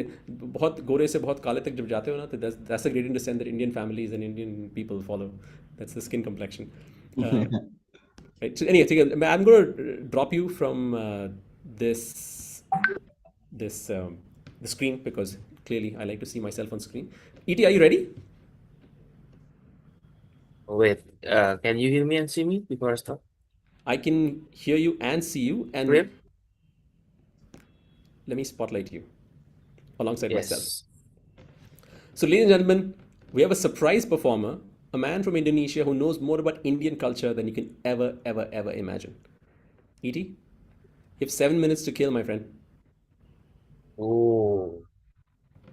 Okay. Huh. How's that? Single and happy. Array. Would like to you. You ever notice how in India being single is treated like a family emergency? Beta, why are you still single? Auntie, because every girl I text replies, haha, lol, and nothing else. Indian parents act like being single is a crime.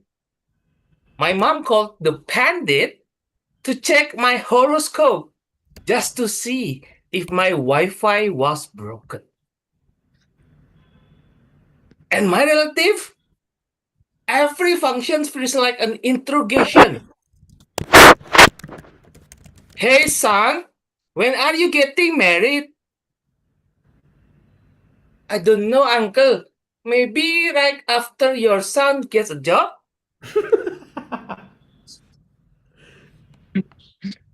See, Indian parents don't actually care about marriage. They care about grandkids. They don't want me to find a wife.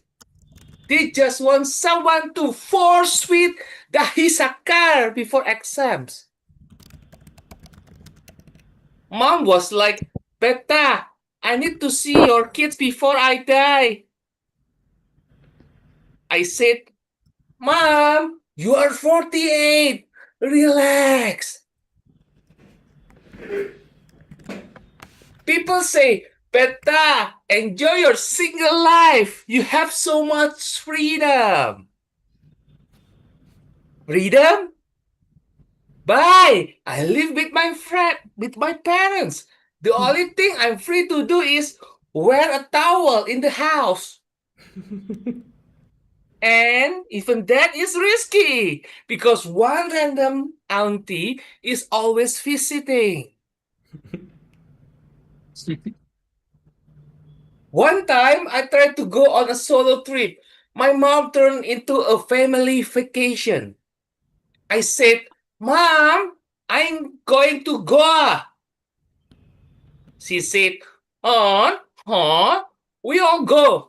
Your tattoo also wants to see the beach. I tried online dating. Big mistake. Tinder, useless. Every girl's bio is just 5.7 all Thorough. Bro, even Modi G is not 5.7 and he runs the country. Bumble? The girl has to text first. She doesn't. Sadi.com. That's just Tinder, but with your parents swiping for you.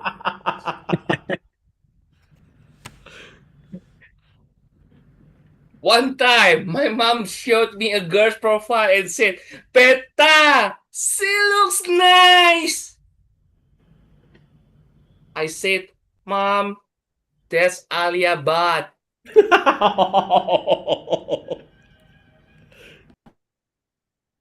The worst part, when your fans get married, they start talking like they fought in Cargill. Bye, you won't understand. Saadi is a big responsibility. Array, you married Ritu from HR, not the Indian government. Then they start sending wedding invites every weekend. Like I have an annual pass to Bangay Halls. And it's always a destination wedding in Udaipur. Bro, I cannot afford rent. How will I afford Jodhpur Mahal Palace and Spa? Look, being single is not the worst thing. The worst thing is being in a bad marriage. You think being single is lonely? Bro, imagine being married and still texting, haha, lol, to strangers. I asked my married friend, "Bye, how's marriage?" He said, "Bro, have you ever tried deleting a tattoo with a cheese grater?" Ugh. That's when I knew I'm happily single.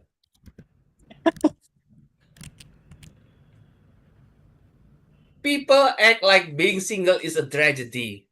Hooray! This is peak enjoyment. I can sleep diagonally, eat biryani without sharing, and never worry about anniversary gifts. And let's be real, every married guy favorite activity. Coming home late to avoid talking to his wife. So to all my single folks, enjoy it. Own it. And please, for the love of God, stop checking your Tinder match. Thank you. And remember, stay single, stay stress free, and always eat the last samosa. Back to you, Sai. Wait, let me pause the timer so we don't have this music starting off. But ET, you're a lifesaver, my friend, because I was not sure how we're gonna kill so much time. I don't have so many funny jokes. I'm not that funny as you are. And to think that, have you ever been to India, ET? Have you ever visited India? Man, how do you figure out all this stuff about Indian culture that you're able to pinpoint with I have such? I have a lot of friends in India, and yes, they helped me to build this material. Do they all complain about their parents just like you do, or in Of this? course, of Oh course. man. Anyway, thank you so much, and I really appreciate the effort you put into stepping in and doing the set for us. Thank you so very much. And you can now go sleep, or you can continue, of course. But thank you. We have a few minutes or to kill before our next performer is going to come on stage. He is a man who builds memes. Not memes. He builds content for a living. But before we get to Tarun, I'm gonna kill some time and tell a few more jokes that I have. Speaking of AI and ChatGPT, it's this common notion that AI and ChatGPT is like a Western thing. That Google's done it, and now OpenAI and X and all those companies are at the forefront of AI technology. That's nonsense because I don't believe that. And that's not true at all. In fact, the companies which are at the forefront of AI and the AI wave, the first AI wave happened in the 90s, and the companies responsible for them were companies like TCS and Infosys, HCL, then all those Wipro, all those outsourcing companies. They were the ones who made AI the buzzword back in the 90s. They were the ones who created AI backends for big companies like GE and all those healthcare companies which use medical transcription services out of India. So they were the ones who should get the credit for making AI such a popular thing globally. By AI, of course, I mean their version of AI was a little different from the version that Google and OpenAI have popularized. Their AI was basically actually Indians. AI actually Indians. Get it? Get it? No? Yeah. All right, all right. Somebody laughed. Tarun, thank you, thank you. You're my guy, man. You're my guy. And they're the ones who actually popularized AI back in the 90s. Now, we're living in Bangalore. Actually, I'm living in Bangalore. A few of us are living in Bangalore. And one of the things that comes up all the time is language wars. Which language should we learn? Should it be two languages? Should it be three languages? And it makes sense in a city like Bangalore because for us, the three languages that all of us need to be at least somewhat familiar with are Java, C, C++, and Python. If you don't know these, you're screwed. I mean, there's no way learning any other language makes any sense in a city like Bangalore. So that's something that we should all accept and move on from the language wars. It's just ridiculous that we still fight about that. And we already talked about gradient descent. The Indian gradient descent is a little different from the AI gradient descent. But now my repertoire of jokes is over. I'm going to hand it over to the person who's going to tell us a few memes and show us history that was not covered in the history textbooks that we studied when we were in school. Tarun, all set? Yep. All set? All right. Do you need screen sharing rights? Yes. All right, let me enable that for now. And your timer starts now. All yours. 1 second.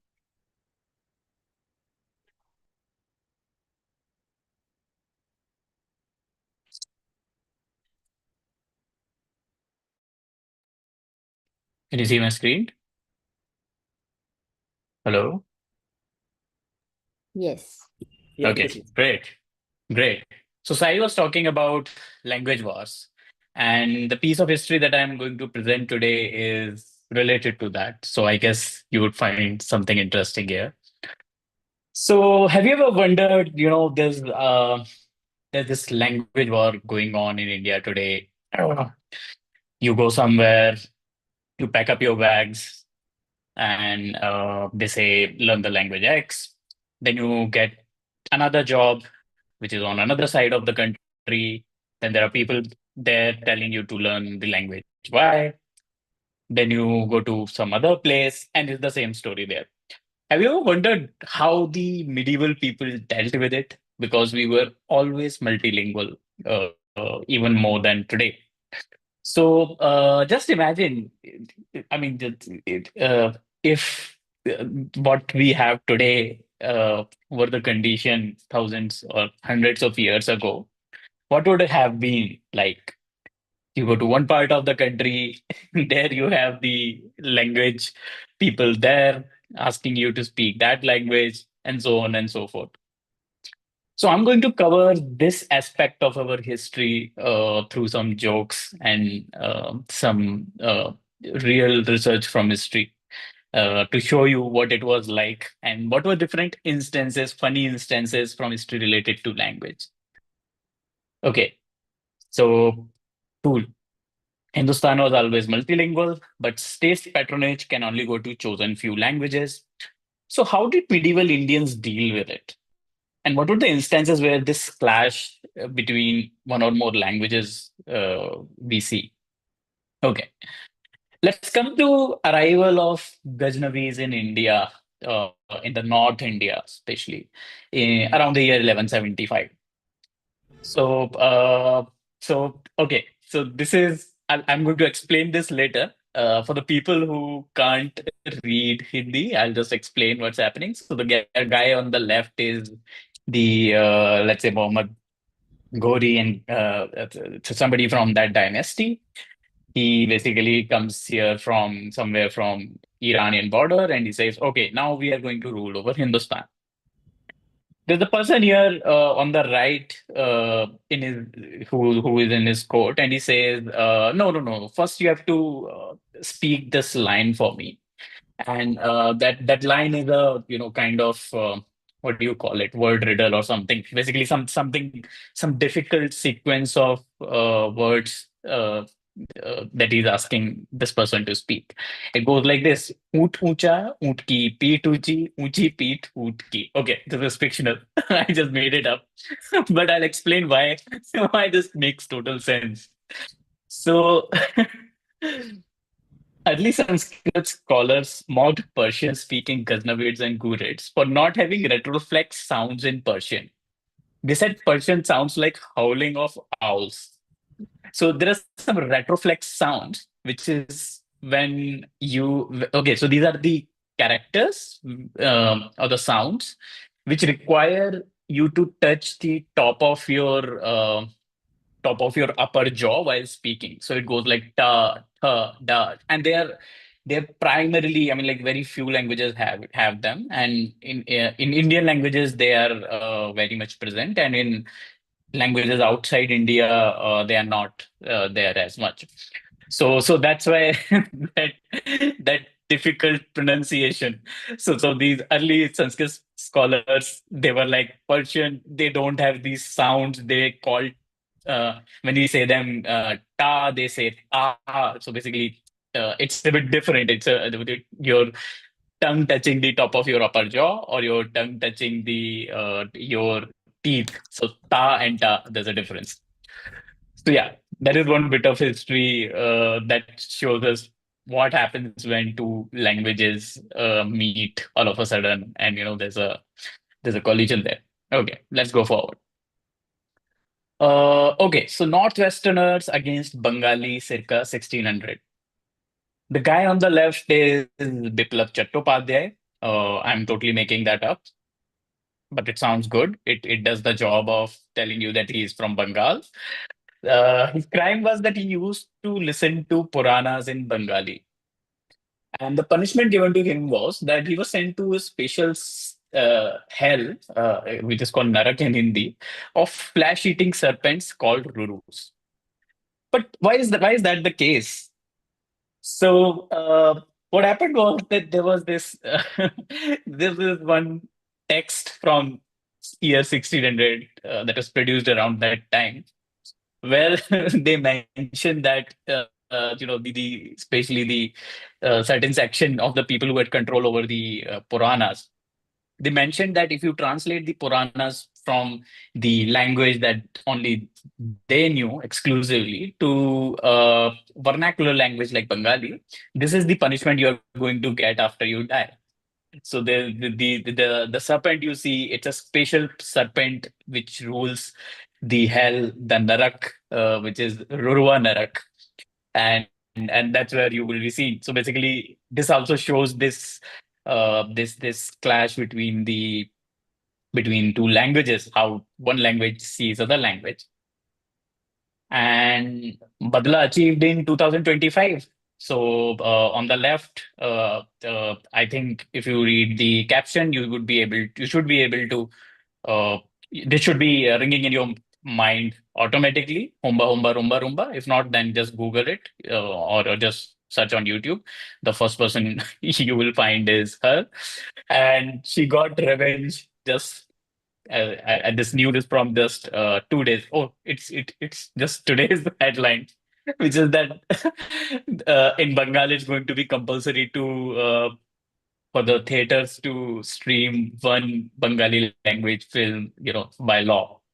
So Badla achieved after finally 425 years or so. So I guess it's okay.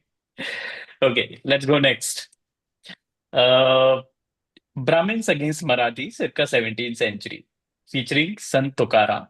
So Sant Tukaram had to submerge his Marathi abhangs. He used to write in Marathi. He had to submerge his the books that he had in water because, like Bengali, certain other people said that no, you can't write in Marathi. There are certain languages, Sanskrit, into which only the devotional uh, literature can be written. So he had to submerge it in front of the whole village. And something similar we get in Awadh. So Brahmins against Awadhi, and this is very important if you take a look at what's happening in India today. So I'll just play this मैं हूँ AI-generated Tulsidas video. Are you able to hear what's playing in the video? Sai? Yes. Okay, great. Great. Okay, so I'll just play. मैं हूँ तुलसीदास मांग के खैबो हर मस्जिद में सोइबो हर लेवे को एक न देवे को दूं मैं हूँ Okay, तुलसीदास मैं हूँ Tulsidas 1 second. Yeah. So I'll just explain why did I generate this video like this, and why did he say what he said. So this is from so Tulsidas is one of the biggest figures from Hindu devotional literature of last 400, 500 years in North India, because he wrote uh, Ramayana, which was originally written in Sanskrit to a language which people understand, and he's one of the greatest saints of last 400 years from North India. So, in one of his books, he writes, I will beg for food and sleep in the mosque, and I don't care what anybody says to me. I don't, the word doesn't matter to me. Why did he say that? That I'll beg for food and sleep in the mosque? Uh, that is because when he wrote the Ramcharitmanas in Avdi, the same Brahmins said, no, you can't do that. You have to write it in one particular language, Sanskrit. And they outcasted him, or he had to pay a price for that. So that's why he wrote that, oh, I don't care about the world.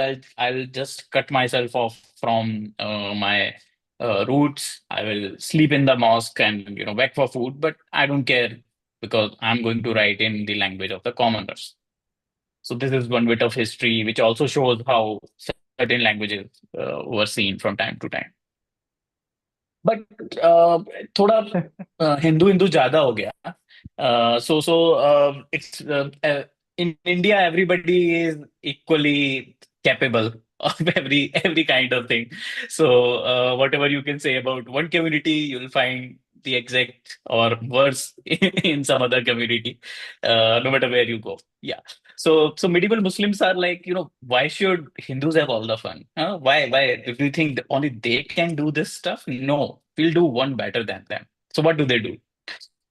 So we come across a reference uh, from 1660 where this guy called Abdul Hakim, he writes, those who are born in Bengal and yet denounce the language of Bengal, I cannot ascertain the legitimacy of their worth.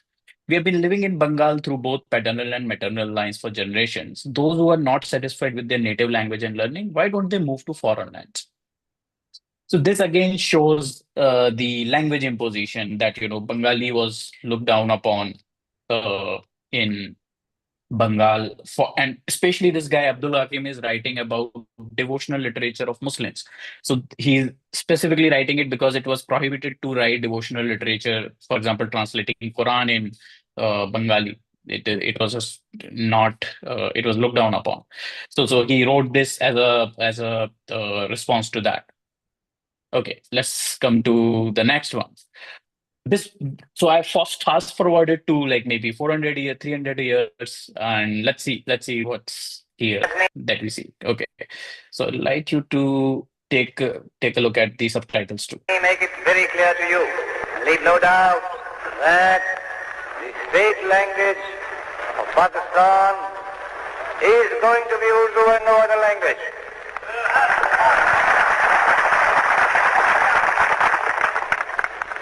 And anyone who tries to mislead you is really the enemy of Pakistan. Without a state language, no nation can remain.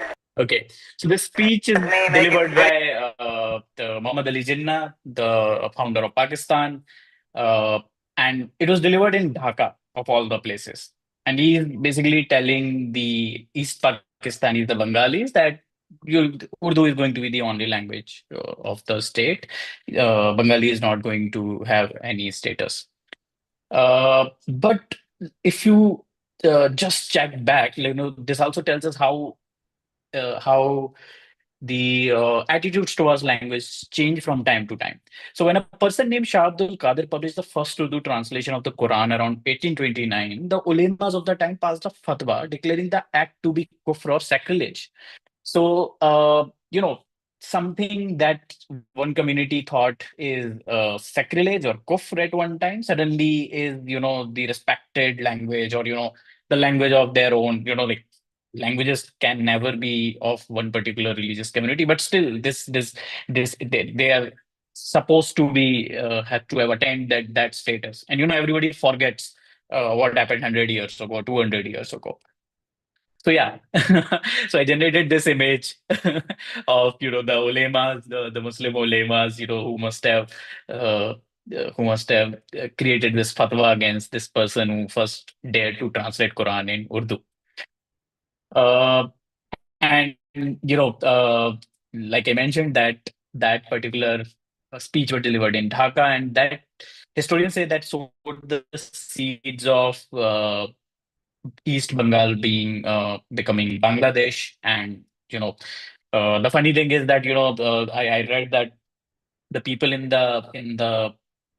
who were hearing the speech, they listened to Jinnah speaking that only Urdu will be the language of East Pakistan, Bangladesh, and they started cheering without understanding what is he saying, because maybe they didn't understand Hindi Urdu at that time. Later on, they realized that this is what he said, and they started writing maybe with a lag of half an hour or 1 hour. So it's like there was some lag, and the right started right from there. and it finally culminated into East Pakistan becoming a separate country. So if Jinnah would have known what would have been the result of his one speech, I guess this would have been his reaction. Okay, cool. But I just picked two communities from South Asia, but there are like many examples that we can come to. So yeah, medieval Christians must be looking at Asians and saying, "Oh, you losers, passing fatwa, batwa, and all this. Come learn from the best. We'll teach you." So let's see what they did.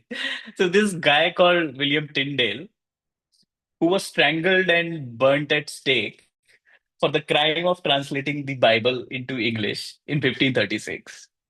So, today English is the lingua franca of the world.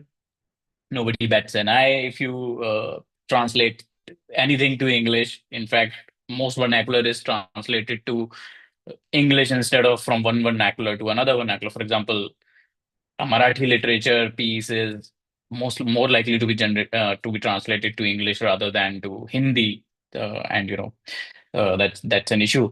So, but yeah, that was the status of English at that time. That how dare he write in English from Latin, and they basically strangled him first and then burnt him at the stake in 1536.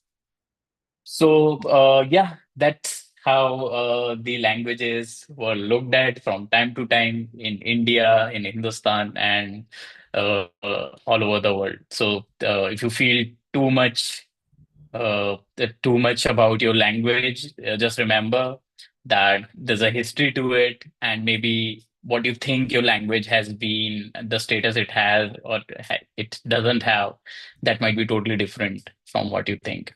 Thank you. Tarun, don't go anywhere because Just this is a really yeah, interesting conversation, and I think yeah. more people should participate in this. Anoop, look like you have some inputs to share. Others in the audience, feel free to just jump in and ask questions if you have any of Tarun. He does really good work, by the way. Let me show his Instagram handle because if you don't follow him on Instagram, you're missing out. Dastan_history. He makes amazing videos. He calls himself a history hobbyist, and he makes really, really good videos on stories from history that we never even dream of reading in our history books. So, Shri Kumar, Gopal, anybody, if you have any questions or any thoughts to share, please feel free to do that, and please do share, follow him on Instagram for his content. The contrast is so huge, right? There's Tukaram who's asked to put his books in water and destroy his books in water, and then there is people getting killed, people getting strangled and burnt at the stake. All this crazy stuff is happening. So there's the reaction to language imposition, or translation from the official prescribed language to some other language. That's like it has a big range. So where do you get your data from, Tarun?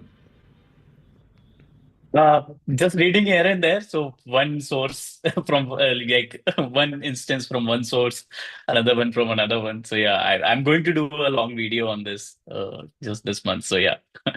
And what is the most popular Hmm. video that you've made? I came across your first video, I think was among your first couple of videos Mhm. of the language Akbar used and how his language reflected how Indianized he was becoming. So maybe you could tell us Mhm. that story, the story of the language Akbar used while cursing his uncle or something.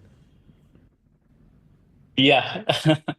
So okay, so this is how it goes. So Akbar is like one of the earliest Mughals. So he's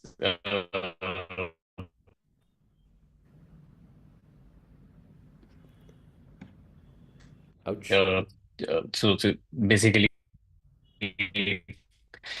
they're just setting up their which is extinct today, but they also nobles in the Islamic world. So he comes to India, and there's an instance in the popular movie called Jodha Akbar, where which is true, by the way, where Akbar is half brother from fort's walls. He's ordering soldiers to throw a person who is his half brother from the fort's walls, and he goes into some invectives after that. So he abuses him. So in the movie, they have Urduized it, or made it respectable. And Akbar says, "Haramjade." No, no, sorry, not even Haramjade. He says, "What does he say? Khalid, Ehsan Faramosh, why did you do this to me?" So so in the actual story, it's a bit different. So that video went into the depths of what exactly did he say. He didn't say these words because these are Urdu words, and Urdu came up way later from the time of Akbar. So there are like two accounts of what he said, and one account says something which is a popular Hindustani abuse, and another account goes and says something else, which roughly translates to "son of a bitch." So yeah, so basically that video of mine went into the details of this particular instance. So Yeah. it also shows that the kind of research that Bollywood does is very limited. They don't really care about authenticity or correctness. They were like, for example, Akbar using Urdu words when Urdu was not even introduced in India until 100 years later. It makes no sense. Historically, it's not true. It's not fact based. So I mean, do you have any? Do you see that now that you've delved into history? Do you see Bollywood stories not reflecting the true reality a little bit more? Are you more aware of those kind of issues? Yeah, yeah, it has become more pronounced now. Even when Jodha Akbar was made, the situation was way better. Now it's like, you can write some script and claim that this was history. So, anyways, but yeah, I think they are bound by the form. So for example, I would know that if you are translating a novel to a short story, or creating a uh, you're creating a movie out of a book. So many movies are made based on books. So the people who read the books, they never find the movie better than the book. Almost never that happens, right? So because the medium is different, you can't just compress 10 hours of reading in 2 hours of audiovisual. So because that's how it goes. So I understand they have to, cut corners at some places. So it's fine because they have to cater to the masses. Right. So once again, Tarun Bhargav, who's on Instagram as history_dastan. Ladies and gentlemen, please do follow him. His content is amazing. He's among the most interesting content creators that I know, and I personally love his content. So please do follow him. Thank you so much, Arun, for being part of this Tryst with Destiny. Thanks, I. Thank you. So we have coming up someone next who calls himself India's #1 corporate comedian. But before we get to him, I just want to have a kill some time so that he has exactly 20 minutes to share with us. Now, recently there was news that Indian culture, like we are part of thousands of years of culture has been growing in India, and among the stuff that Aniket talked about, the Mahabharata and all that. So there's a concept in Indian culture that as a human being, you go through 4 stages of life. There's the brahmacharya stage where you sit and read and study, and after that, and all those other stages. Now, it recently came out that a Russian woman was living at a cave in Gokarna. She and her 2 daughters. She's 40 years old. She roughly middle aged. She was living in a cave because she didn't want to go back to Russia. She didn't want to go back out of India because she wanted to be in India because she loved Hindu culture so much. And I think the missing link for her was that nobody told her that and she was doing it because she wanted to understand Hindu culture and become like a sannyasi and all that. And she was living in a forest. Now, nobody told her is that the 4 stages of life, the 4th stage where you go live in a forest away from family, happens when you're 70 years old, not when you're 40. So I think there was a miscommunication there, that she didn't realize that the 4th stage happens at 70 plus, not at 40. 40, you're still responsible for your kids' education and making sure that they have food on the table. Now, I really want to thank our next comedian, Vikram, because he jumped in at the last minute. He's been a great supporter of comedy and a great exponent of comedy, and I'm really happy that he's part of this program now. Vikram, are you ready to share your magic with us? No, absolutely. It's wonderful to be here. I guess I would start. You can hear me clearly, audible clearly? Yes, we can hear you and all those things. I guess you said jumped in at the last minute, and that makes me want to respond with title of your sex tape or something like that. I don't want to hear. This is Tryst with Destiny is not the place for sex tape jokes. All right. So, go ahead. So I broke up with my girlfriend exactly at midnight on 14th August 2014. which I think gives a whole new meaning to at the stroke of the midnight hour. I would say it was my tryst with singlehood destiny.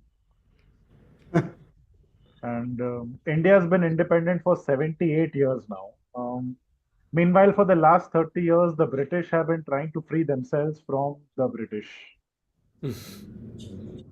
Now, in the pre-independence era, back then, cancel culture had a whole different meaning. Like the Jallianwala Bagh massacre, where the British General Dyer physically cancelled Indian protesters. He told his men, keep firing till either the bullets run out or the people. It's the same vibe as a corporate manager squeezing you for one last deliverable, except those guys were genociding from home. Now, the India-Pakistan partition gave us horror displacement, but we also have to thank the British for single-handedly generating more revenues in Indo-Pak cricket matches than the rest of the tournament put together. I noticed that Sai has mentioned, damn, that was dark. Well, I guess that's where comedy comes from. I mean, at least that's what people try to tell themselves. Now, when it comes to Gandhi versus Bhagat Singh, we had Gandhi's non-violence and revolutionary Bhagat Singh's bombs. And I think the gap between them was bigger than the gap between the salary the HR advertises and the salary that the tax department generously allows you to keep. Now, in a civil disobedience movement, Gandhi walked hundreds of kilometers to Dandi in Gujarat to break the salt tax by picking up a handful of salt. Today, the salt tax would be the Food and Drug Administration telling food companies to stop overdosing us with bagfuls of salt, while we congratulate ourselves for eating avocado toast.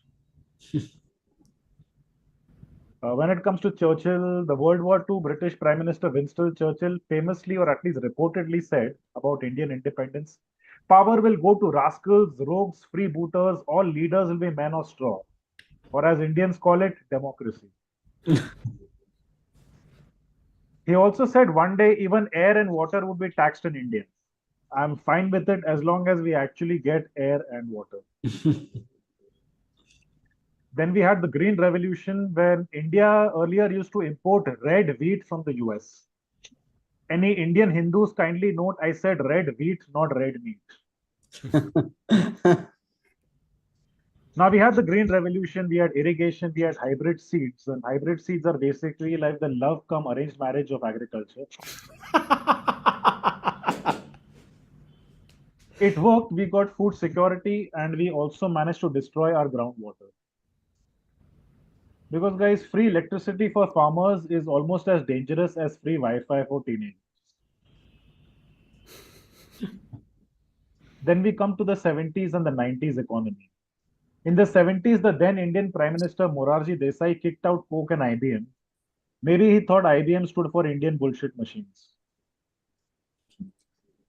Morarji Desai was also known for consuming substances of an entirely natural kind, which I will refrain from elaborating on, given the nature of this show.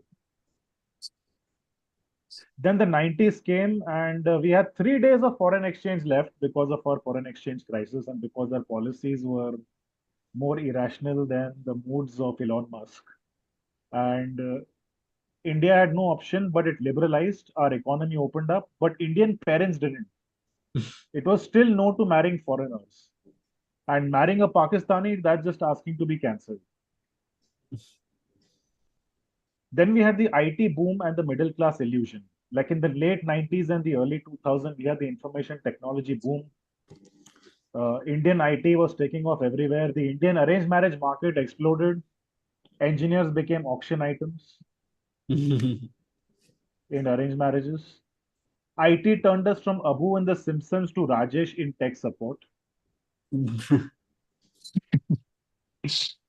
Indian engineers went from creepy DMs to girls to Andrew Tate fans. Women use liberalization to become wedding influencers. 10 ways to look fairer than your sister-in-law. Meanwhile, our middle class is an illusion. We only have rich, poor, and Canada. Canada has so many Punjabis, they are now considering a Make Punjab Punjabi Again campaign.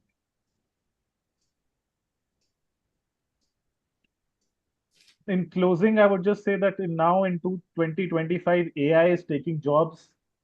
The new job is generating Hindi insults on Grok and Chat GPT.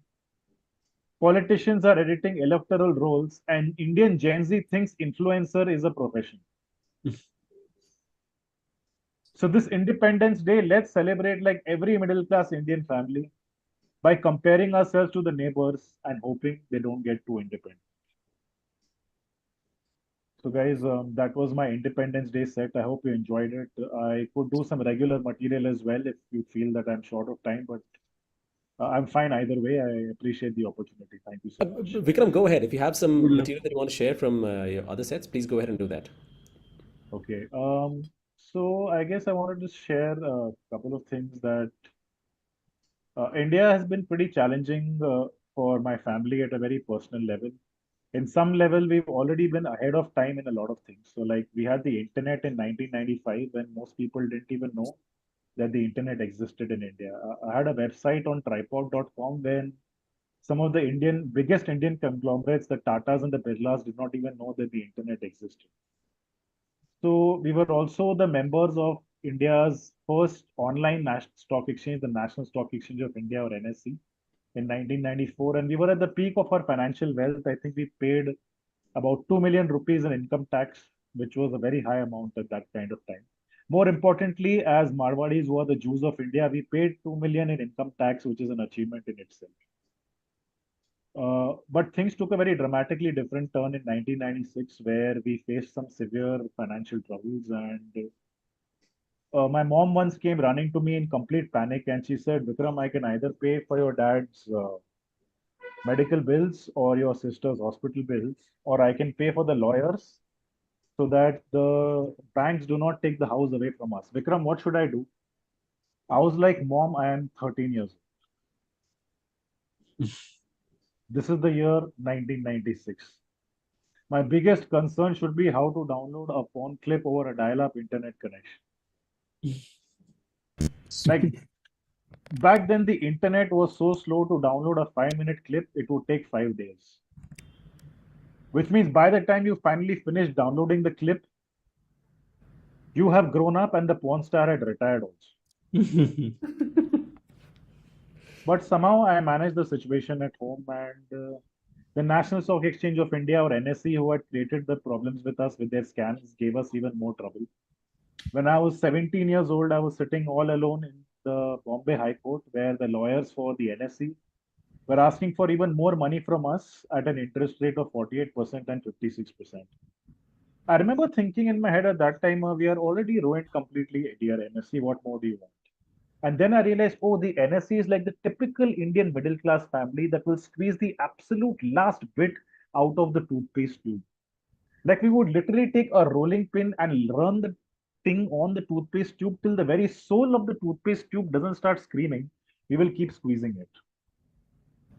So I was like, okay, now how to deal with this situation? Should I sell dad's kidney? But unfortunately, my dad had a kidney transplant when I was 2.5 years old. So I decided to do the right Indian middle class thing. I started selling pirated software to my batchmates in school and college. I guess you could say I was ahead of my time on India's IT revolution and also on hustle culture. Some people have told me, like my uncle, he said, Vikram, you had no childhood. And I was like, no, it's okay. I'm a child now. Like at the age of 42, I still go clothes shopping with my mom. It's a very embarrassing confession, and it's a bad habit that I picked up. Because, see, the problem is you can be independent when you can afford to take a few risks. But back then, when we were in the pits financially, I could not even afford to take a risk while buying new clothes. Because if I made a mistake, we didn't have the money to buy new clothes. So my options were either to fit into the shoes or the clothes which were out of shape, or to go to my dad and tell him, Dad, can you take one injection less because I really want to buy Levi's this year? Now, I know this sounds a little sad, but life always gives you a chance to turn around. Life is a stand up comedian like no stand up comedian can ever be. A good 26 years after all these events, the financial portal Money Control got in touch with me and said we wanted to do a financial takedown comedy piece on a large financial institution, which was already in the news for a mismanagement controversy. And guys, can you believe which financial institution it was? It was the National Stock Exchange of India, or the NSE. I remember thinking at this point of time that there is a God and he probably has a very wicked sense of humor. Because as you can imagine, I was really motivated to write this article. So motivated, I got drunk. I went through the entire 190-page circular of the market regulator SEBI on the situation and extracted joke after joke from it. I told myself this time I am the Indian middle class family and the NSE is the toothpaste tube. In fact, there was a gentleman there called Ravi Narayan who had backstabbed my father in the back. I mocked him in the article calling him Kavi Narayan. Kavi means poet in India, so I called him a failed poet. Reduced him to a joke who means nothing. And I think that was a lot of fun. The best part of this whole justice thing is that Money Control only got in touch with me for that one article. But that one article went so well that they gave me a regular column called Funny Control with Money Control, which became India's only financial humor column and ran for 3 years and also gave me money at a time when I really needed. So, guys, now you can ask yourself whether there is a God and whether the universe has a plan, right? Because when the universe doesn't have a plan, there is an institution called the Indian arranged marriage.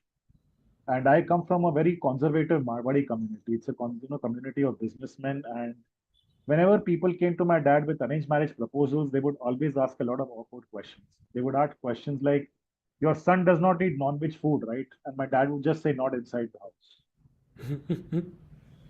Then they would ask him, "Your son doesn't smoke cigarettes, right?" He would say, "Not inside the house." Then they would ask him, "He's a virgin?" No, he would say, "Not inside the house." I can tell you this, man. The arranged marriage proposals in India in general and in the Marwadi community in particular are messed up to another level. Like one time, this girl's family came over to our house. No, not the girl, just the family. So it's like I had to go through some pre-qualifying match just to qualify for the marriage league matches, like I'm Zimbabwe. And then I asked the girl's mom, what are the girl's skills and interests? She said she loves cooking dishes. And I was like, stop selling her profile to me. Please give me the honest truth about what this person is like. And then the girl's mom started talking to me. Son, what are your skills and interests? The way she spoke to me, I started feeling like I'm on Tinder with a mom. And I can tell you something, none of the questions in the arranged marriage process are innocent. They always want to mess with you. She asked me, what are your skills and interests? I said, I really enjoy trekking. She said, you really enjoy trekking? I said, yes. And then she said, oh, you must be going in groups as well? I said, yes, we go in groups as well. And then she's like, oh, on the groups, girls also must be coming. And I was like, yes, girls are also coming. But actually, I was so mad at her for the judgmental expression. I told her, yes, girls also come and we all have sex. In the mountains, under the waterfall, inside the railway station, and all those girls are really good at preparing dishes. After that, I didn't get any independent proposals for arranged marriage. In fact, I only got one proposal for arranged marriage in the last 1 year. He died last month. I am not saying the two things are related. But things have generally come late for me, or they've come late for me. Like my first girlfriend was at the age of 30. And, it's pretty late, to get involved in things like that. And it also aligned with my comedy career. My relationship lasted for 7 months. My comedy career has lasted for 12 years. One of them was full of love, tears, emotion, crying, and sex. The other one was my relationship. Okay, fine, there was sex. One of the most awkward things about sex in a relationship is, especially in India, where in Mumbai, where the apartments are small and you share with roommates, is you don't feel the pressure just to impress her. You feel the pressure to impress her roommates as well. So I always have to be careful about how much noise we are making. I'm like, if we make very little noise, they will think I'm useless in bed. If we make too much noise, they'll think I'm a psycho in bed. So we have to make that exact middle class level of noise to be acceptable as an acceptable boyfriend in bed. I mean, it almost felt like that one part of my bed, I would be whispering to my girlfriend, was it good for you? And the other part would be yelling outside the room to her roommates, was that good for you? But I think the best compliment I ever got from her girlfriends was when one of my girlfriend's roommates was watching porn. And my girlfriend went up to her and said, I also want to watch. And the girlfriend's roommate said to her, you're getting enough live action. What the hell do you want this for? And I'll be honest, at that point, I felt even better than getting a 5-star rating on IMDb. But these relationships have made me realize that men and women can get together, they can make these things work. But sometimes men and women face so many problems in getting along with each other that we are not able to even have a normal conversation with each other. Like someone mentioned the Indian company Infosys. Once the ex-CEO of Infosys, Vishal Sikka, was just introducing his wife to the company. So he said, "This is my better half." To which a feminist columnist in India took furious outrage. He's like, "How dare you say my better half? That is paternalistic, that is patriarchal, that is misogynistic." I was like, first of all, I don't think people in Pakistan even know what those words mean. Second, what is he supposed to say? He's like, okay, this is my wife. She had a problem with that also. How can you say she's your wife? She's not your belonging. It's like, okay, she is not my wife. In fact, she's not a wife only. She's an independent creature with independent protons and independent neutrons spinning around an independent nucleus with independent RNA and independent DNA strands. And sometimes we exchange subatomic particles, all right. So guys, that's it from me. You've been a wonderful, wonderful audience. If you have time, I can quickly read out something that I have called an honest exit letter. Let me know if I can read that out, then I can do that pretty quickly. I guess it's a couple of minutes. Can I do that? Yeah, go for it. Okay. So since I'm exiting, I think I should exit like a typical corporate guy. This is called the honest exit letter. And it goes something like this. Like how we lie on the last day of work and send an email to all our colleagues, and we usually die, all sort of lies in it. It goes something like, "Dear all, today is my last day with you guys. Thank God. The last 4 years that I have been here, due to recession, have been the most amazing moments of my career. The most amazing have been when nobody told the CEO he was presenting the sales graph upside down for 1 hour. I am now bidding adieu to this company to pursue other opportunities. Her name is Shruti." This is not a hasta luego or see you later. This is not a goodbye, only a hasta luego or see you later. It's been great interacting, knowing each one of you, except finance, admin, IT, the receptionist, and Dinku, the CEO's pet lizard. This is not a goodbye, only a hasta luego or see you later, because I may need to come back. Because recession and Shruti both are not very reliable. Good luck and wish you all the best in your future endeavors, especially the guy who inherits my company laptop. Please delete the folder C drive /technical files /employee engagement /learning and development /personal. If you may not remember me in your blessings, please remember me in your LinkedIn testimonials.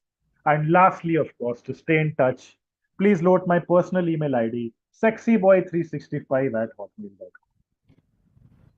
And this time, no more further false alarms. This is definitely the last time I'm speaking. Thank you so much. You can follow my Instagram handle. It's mentioned at the back, Vikram Pudar Comedian. Thank you, Sai, so much for promoting me as well. Over to the host. There you go. That's number 5 on the list, Vikram Poddar, who is world famous on Instagram as Vikram Poddar Comedian. Thank you so much, Vikram, for stepping in at the last minute. I really appreciate the fact that you did. And we have a little bit of time to kill because let me drop Vikram. So coming up, we have 2 amazing talks after this. The one about India's development story is going to come up next with Sandhya. And after that, we have the capstone speech, the speech by Commodore G. Prakash, who's going to tell us India's strategic outlook, what the future looks like for the country. But before we get there, I wanted to share the joke that I was a little reluctant to share in the beginning. The things that you can say in an IPL cricket match that you would not feel comfortable saying in the bedroom. And this is not apropos anybody in this room, because Sandhya happens to be my wife. It's not something that I would ever say to her anyway. Those are not things I say. So number 5, I have 4. I'll call it 4 things that you can say in an IPL cricket match or a cricket match that you can't say in the bedroom. Number 4. hey, the balls have gone soft and lost their shape.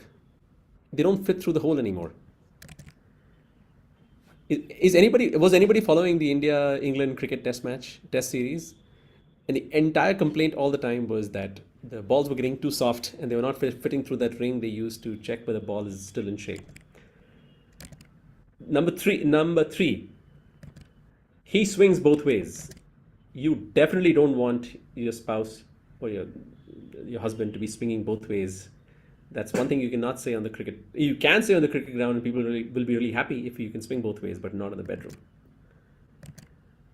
Number two, Smriti Mandana is super cute. You can think that. Both the husband and the wife can think that. Smriti Mandana, for those who don't know, is a relatively cute-looking woman IPL cricket player. So if you can think that, you can imagine that, you can want it, but never ever say it. You can say it on the cricket stadium, but never in the bedroom. That's one thing you should definitely not be saying. And finally, number one, the thing that you can say in an IPL cricket match, but you cannot say in the bedroom. Whoa! 9.53 million people are watching the live stream on Jio Hotstar. Can you imagine the performance anxiety if your bedroom was being live streamed on Jio Hotstar? That would be a lot of stress. We have a couple of other things that I wanted to talk about. We were talking about Indian culture and diversity and all those things. India is an extremely diverse place, and one of the things that we as parents are teaching our child is how to understand Indian names, because Indian names, at least in Indian languages, the way they work is that you can break up the name into prefix and suffix. If you know what the prefix is and you know what the suffix is, the combination of the two is how you understand the name. So, for example, there is Nishant. The name like Nishant would be broken up as Nish, which means darkness or night, and Ant as an Ant. Ant, it means the end of darkness. So it's a good thing, Nishant. A name like Nishant means the person who ends darkness or night. Similarly, there's Parthasarthi, which is Parth is another name for Arjun, and Sarthi, the Mahabharata character Arjun, and Sarthi is the name for Krishna. So Parthasarthi is the charioteer of Arjun, the man who guided Arjun in the battle of Mahabharata. So that's Krishna. So Parthasarthi is Krishna. It so happens that our son learned this lesson really well, because one day he came running to me and he's super proud of himself. Dad, we have a new van driver who takes us to school. His name is Sunil.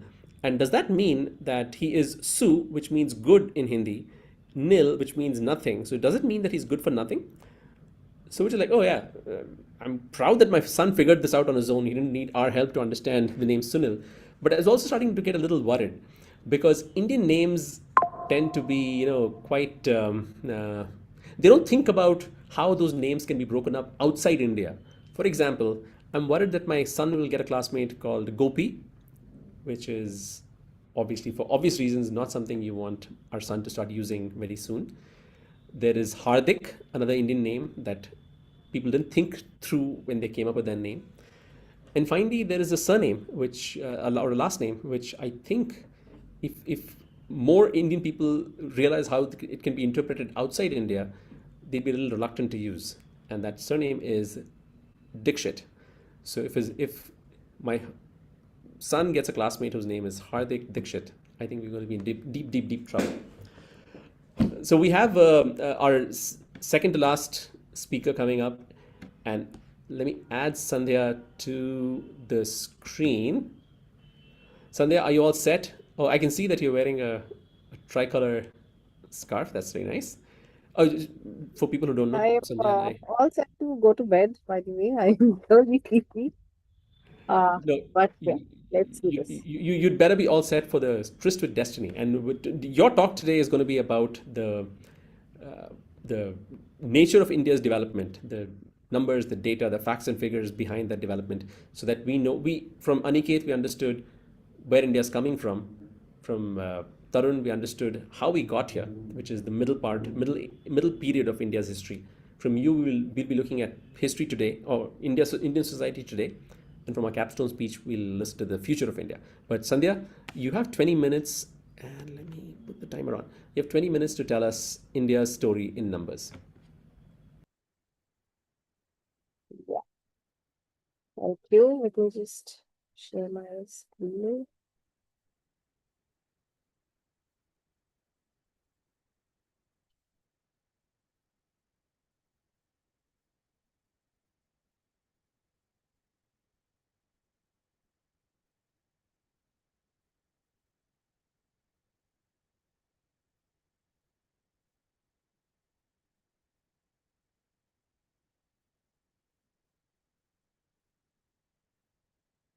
Okay. Good evening, everybody. Thank you for still being around uh, so late in night.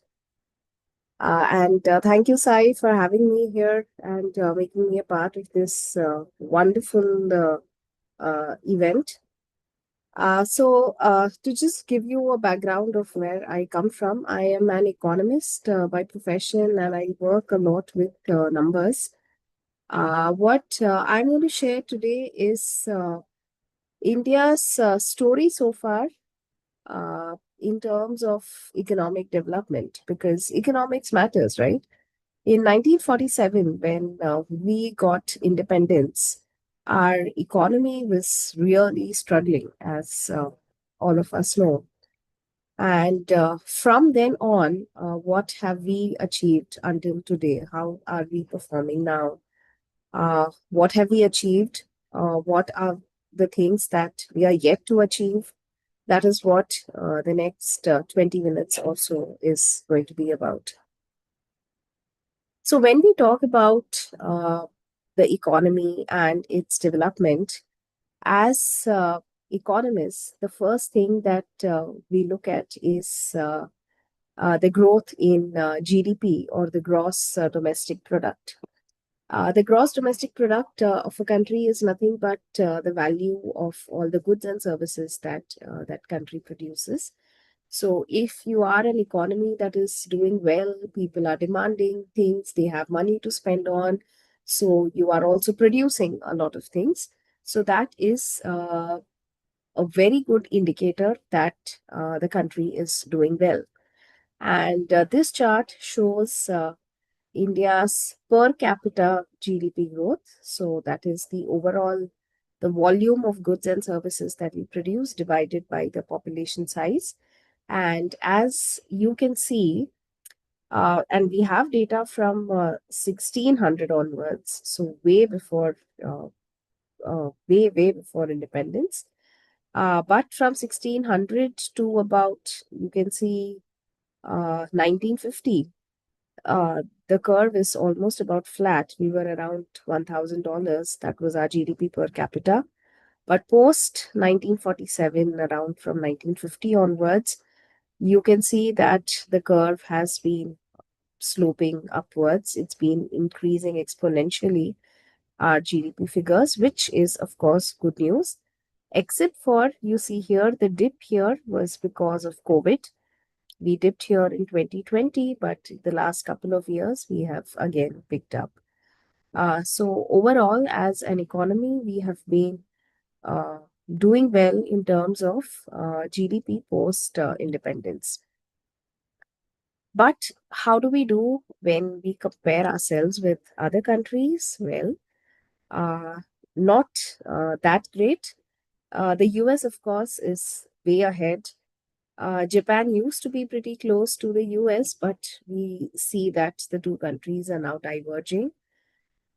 Uh, India and China is a very good comparison, not just because we are neighbors, but also because if you see around 1990, this was around the time when both countries liberalized. China actually started its liberalization a little before India, so it was ahead. But if you see the graph, around 1990, we were both around at the same point. In fact, India's GDP was slightly above China's per capita GDP.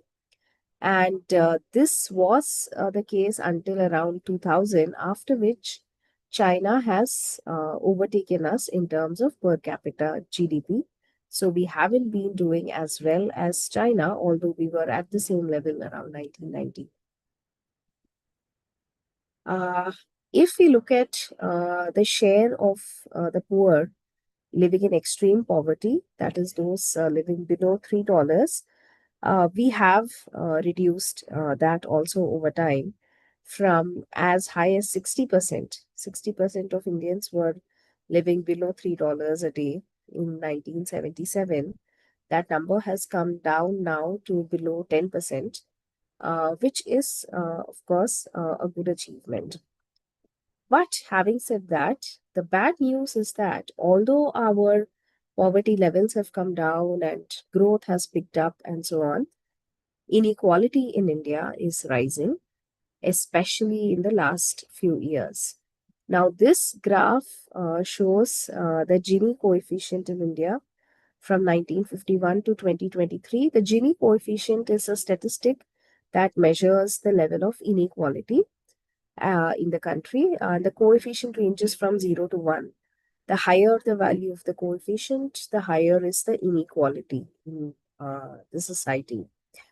And as you can see here, over the last few years, post 2000 specifically, inequality in India has been increasing.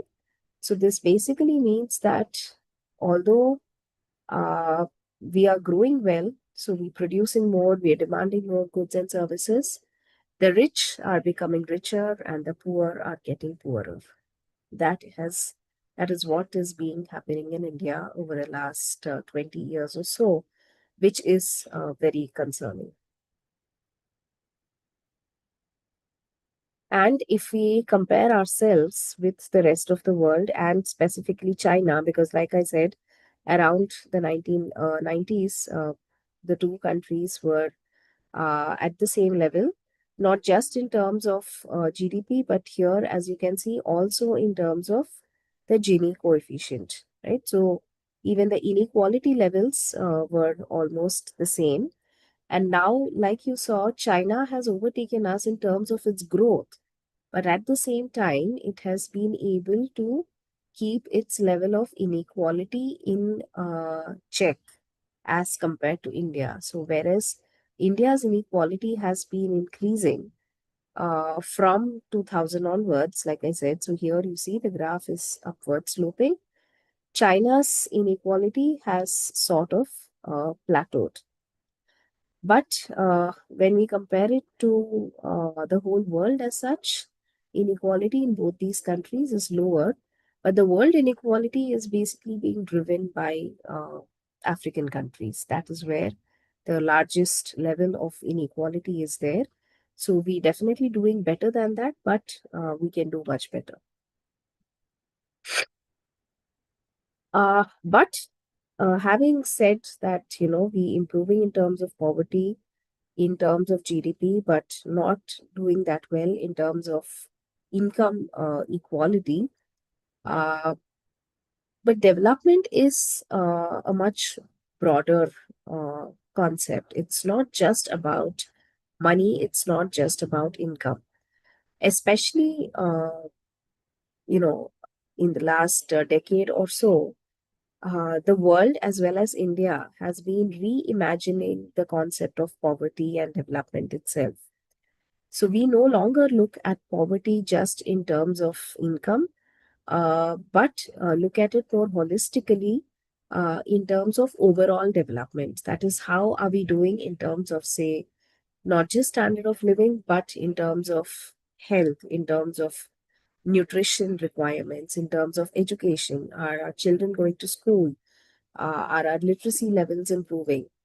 How are we doing in terms of even keeping a check on environment? Are we using clean energy fuels for cooking? These are the things that we take into account now in order to look at how we are doing in terms of poverty. And this is called as multidimensional poverty. So we look at different dimensions. What I'm going to focus on here is our two dimensions that I personally feel are extremely important, which are education and health. Especially if we look at India's multidimensional poverty, we find that we're doing pretty poorly in terms of health as compared to other aspects of poverty. So I'm going to focus here a little bit first on education and then on health. Now, when we talk about health and education, these are two sectors where the government needs to be involved if we need to uplift the people. We cannot, health and education are not sectors that can be left completely to the private players. Otherwise, we will only see inequality increasing even more especially in terms of health and education, because all of us know how expensive private education and as well as private healthcare can be. And all of us, the common man, cannot afford private services in terms of education and health. So this is where the government needs to chip in. The government has been playing a role in both these sectors. So now we're going to see what role the government has been playing in terms of health and education spending, and what do the outcomes look like over the last few years. So if we look at government spending as share of GDP, the overall spending, we find that the overall spending has been increasing. But we also see that, it has been a little bit volatile. So you will see that in some years it has come down, gone up, and then suddenly it comes down. So these small changes that you see are mostly election years. So whenever it's a year just before the election, one would see that government spending goes up, and immediately once the government wins the election, the spending comes down. We call this as the political budget cycles, but the government budget always increases right before the elections. So that is where you see these small peaks every now and then. But overall, if you look at the trend, since around the 1970, government spending overall has been increasing as a share of GDP. Now, talking about spending on education as a share of GDP, you see it's mostly been flat from the 1970s until today. Government spending on GDP has mostly been flat. In fact, it drastically came down post 2000s, and and overall we have never spent more than around 4.5% as a share of GDP on education. So in absolute numbers, because our GDP itself has been increasing over time, in absolute numbers we definitely are spending more, but as a proportion to GDP, we are not spending enough on education. If we look at specifically primary education, which is where the government really needs to focus on, because that is where private players will not come in. Here you see from 2000 onwards, there has been a drop in spending, government spending on private education, although there has been an uptick from 2010 onwards. But still, there is a lot of room to grow here. We aren't spending more, we spending just close to 1% of GDP on primary education. So think about it. The largest population in the world with GDP that has consistently been growing, spending less than 1% of its GDP on primary education, a sector that is extremely important for long-term growth and development. On research and development, if we want to progress ahead, the spending has never gone more than 1%, much lesser than 1%. We're spending about 0.6162% on research, and it's been more or less the same over the years. Now, coming to health expenditures, what we see here is that, again, as compared to other countries like the US or Canada, we spending much less as percentage of GDP. We also spending less than China. China is slightly higher than us in terms of health expenditure. But what do people think that we're spending on health, and how much do we actually spend? This is a statistic that was collected in 2016. And for India, you see that the public perception about expenditure on health is that the government spends about 30%. This axis measures how much we think we spend, and this axis measures how much we actually spend, the horizontal axis. So how much we actually spend is, which I will show in the next graph also, which is about 3% or so on health. and what the public thinks we spend is around 30%. So there is a big mismatch on the perception and what is actually being spent. And this is what is actually being spent. Yeah, sorry, it's not even 3%. It's less than 2% that we spend on health. Although health expenditures over the years has been increasing, and this is thanks to some of the government schemes that have come in the health sector, that our spending has increased over the year, but still as a percentage of GDP, it's very, very less. And if you look at the pocket, out of pocket spending on healthcare, Indians are spending a lot more as compared to the rest of the world. So in the rest of the world, while people spend about 20% of their expenditure on healthcare, Indians are spending about 50% uh, out of pocket. So only the rest of the 50% is taken care of by the government.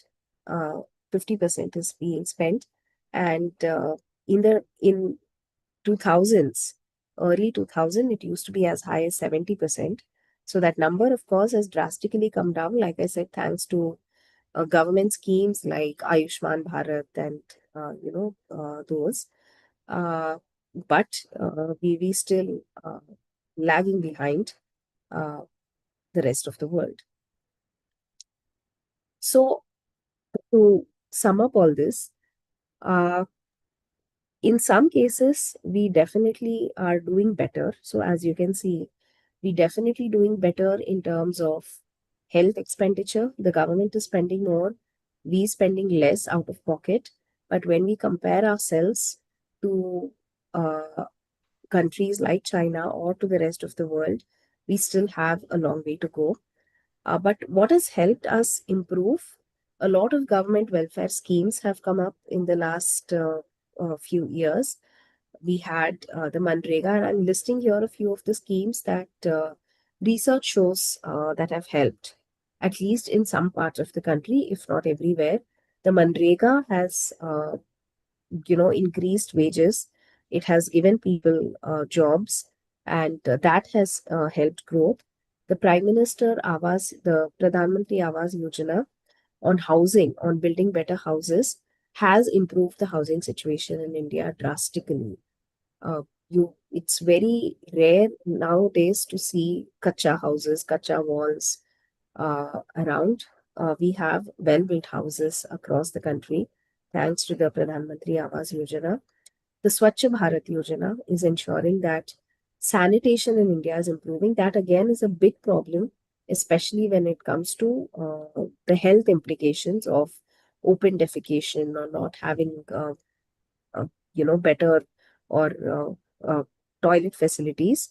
The Swachh Bharat Abhiyan is playing some role in ensuring that we improve at least slightly in terms of sanitation. In terms of health, like I said, we have the midday meal scheme, we have the Ayushman Bharat scheme, we also have the ICDS, Integrated Child Development Scheme, which focuses on building Anganwadis. So currently, the mandate of the government is that every village in India should have an Anganwadi. An Anganwadi is a place which ensures that there are staff which will help the children of the village in getting vaccinated, pregnant women getting vaccinated, children getting enough nutrition, especially infants and toddlers. So that is making sure that child health and nutrition as well as maternal health and nutrition is taken care of. Because research also shows that the first few years are extremely crucial in terms of health and long-term development. In terms of education, the right to education, it's of course not a welfare scheme, but it's an act. But that is proving to help the education scene, because of the right to education, it is again mandatory that every village has a school, at a primary school at some distance. So schools are now becoming more accessible. The quality of these, of course, still remains questionable. It will take us some time to see the outcomes. to see where we are in terms of health, education, etc. So, in terms of outcomes, like I said, we are not doing extremely well, but at least the facilities are now being provided. We see that the government is spending more on these things, at least in absolute terms, if not as a percentage of GDP. In absolute terms, the spending is increasing. And with all these schemes, we definitely improving, but we also have a long way to go. I think that is my time, so I will stop here. If there are any questions, if you're still awake, I'll be happy to take this. No, absolutely. I have a few questions, but I'll let the audience first jump in if they have any thoughts or suggestions or questions to ask. So you were saying that India believes that we spend 30% of our GDP on healthcare. Is that what you were saying? India feels that way, but in reality, it's only 3%. Yeah. And is that because insurance is, I mean, and we out of pocket spend 70% of our healthcare costs we pay out of pocket. Is that roughly my understanding? Is that because insurance hasn't penetrated in India enough? From what I understand, medical insurance itself, like 5 to 7% of the country is insured. Is it because of that? Yeah. So the latest number is that 12% of Indians have some kind of insurance, health insurance, which is a very small number given the size of the population. So the healthcare penetration, yes. One is we don't have public health insurance; it's still private. And we are spending a lot on private healthcare because public health facilities, the quality is not good or it's not very accessible. Although, like I said, things are improving uh, with the Ayushman Bharat scheme and all that. But it will take, I think, at least another decade for us to see the results of these welfare schemes. But I have a slightly technical question. Where did you get all this data from? I know there is our world in data is mentioned there, but if somebody wanted to actually understand India's human development index through raw data from the government itself, is it available? Do people do research on that? So all of these data sets are publicly available. The data is collected by different ministries of the government. So depending on what data you're looking at, if you're looking at GDP data, it's collected by the Ministry of Statistics and Program Implementation. The health data is collected by a different ministry and so on. But if you want all that data in one place, our World in Data is a good source to look at. That collects basically the entire world's data in one place, puts it together, and it also gives you these graphs. So you don't even it gives you the raw data as well, the tables as well as the charts. All right. Thank you so much, Sandhya, for doing all this hard work. You sound like you have a cold, so I will let you go. Thank you. Ladies and gentlemen, I know this is the moment we've all been waiting for, the capstone speech, the actual Tryst with Destiny speech that this is going to end our celebration of India's 79th Independence Day, which is coming up tomorrow in about 20 minutes from now. The person who's going to deliver the capstone speech happens to be someone I met not so long ago, Commodore G. Prakash, who's a retired naval officer. He's the commander of 3 naval warships and used to fly helicopters. You talk to him, he's an unassuming man. He's a very friendly, approachable, relatable man.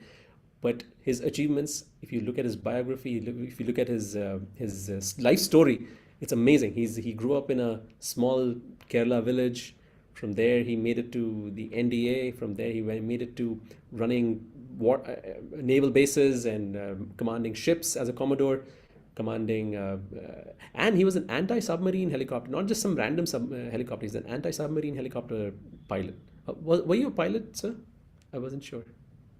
No, there are 2 kinds of officers on board naval helicopters all over the world. There are people who fly the aircraft and people who use the aircraft to fight. I was the second variety. Man, so it's not just flying is one thing, but to actually have to shoot and aim and lead the offensive from the. So you don't shoot and aim because you're fighting with about 400 miles around you. You can't see anything to aim. All right. So we don't have much of an audience, but this audience will definitely, once it goes out on YouTube, it will definitely pick up and we'll see a lot of people watching your speech. So I'm really excited to introduce our capstone speaker for the evening, Commodore G. Prakash, retired, who will be telling us India's strategic outlook. Where is India going to go? We've spoken history, present. The only thing left is to understand where India can go in the next few years. And that's what Commodore G. Prakash is here for. So over to you. Okay. Thank you, Sai. For the audience, I've just come onto this chair about 10 minutes back. I got into a train at Kochi when this whole thing started and reached Calicut. And during the journey, I heard all of you, every word of it. And then by a cab, I had a 40-minute drive to the NIT, National Institute of Technology, Calicut, where tomorrow I had to be part of the Independence Day function. Come for that. I've just settled down into my guest house and I've just hooked up and my turn has come to speak. First of all, I must thank Sai and Mavin for having given me this opportunity. A few remarks. One is that I strongly believe that any person or a society or a nation that cannot take a joke is probably a joke. So, it's a wonderful combination that, comedy and perspective is something which I never thought can come together, but Sai has put it together, and hats off to you, Sai, for this wonderful formulation, concoction. I can say that. Okay, that is one. Second is that I heard, the comedians are all very good, but I have a few comments about, say, from Aniket, I heard about Mahabharata. Just a word about that. Is that the Mahabharata and Ramayana, best epics probably of the world? What is special about them is that they tell you that there are no perfect people. Everyone has good, everyone has bad. There is no society which is ideal. There is nothing ideal in this world. Even the son of the Lord of God of Dharma, that is Dharmaputra, himself could not walk the straight path. He gambled away his wife, his life, his kingdom, and his brothers, and brought on a catastrophic war. So that is from a geostrategic point of view. That's what the Ramayana and the Mahabharata teaches me. Next thing is that I really loved Sandhya's talk because Sandhya gave a very sobering talk. I was really worried when I was told that she's a data analyst, and I was wondering where the data is coming from. I was worried, and I'm very happy that she painted a very, very balanced picture, and that is going to really embellish my talk, which I'm going to give now. It's like this that India, Indianness, Indians and Indianness. Yeah, that's correct. I reread Nehru's speech, Pandit Jawaharlal Nehru's speech, Tryst with Destiny, when Sai spoke to me, because destiny is where we land up. It's not where we want to land up. It's not what we aim for. It's where fate and circumstances take us, and owing to our qualities and the influence of everything else around us, that's where we land up.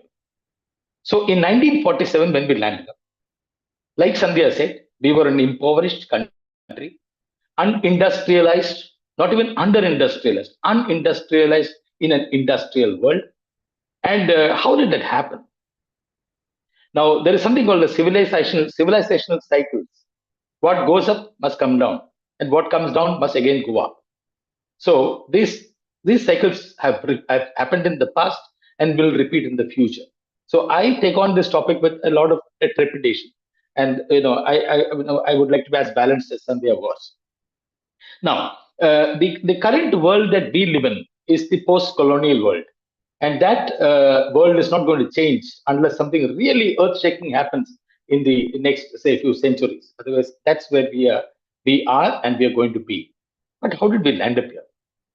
This entire latest episode of European colonialism starts because of us, because of India. Now, in the 500 years ago, the old world, which was Africa, Asia, and Europe, didn't know about the new world, the Americas, and Australia. And it all happened because in 1440, the Portuguese start a search for India. And at the same time, the Spanish do that too. The Treaty of Tordesillas, a line is drawn, north-south line on the Atlantic, and anything to be found on the east would have belonged to Portuguese, and anything would have been that would have been found to the west would have belonged to the Spanish, and they went out into this world, and whatever they found, they thought were Indians. That's why we had Red Indians and West Indies and things like that where Columbus landed up. Now, so we were finally found by the Portuguese, and thereafter the Dutch and the French and the Brits followed. About 600% to 2000% were the kind of profits that the European spice traders were making, at least in the first 80 years of the Portuguese experience. So that sent everyone from Europe to Asia, to India, to make money. That's the kind of lot that came here. Now, where were we at that time?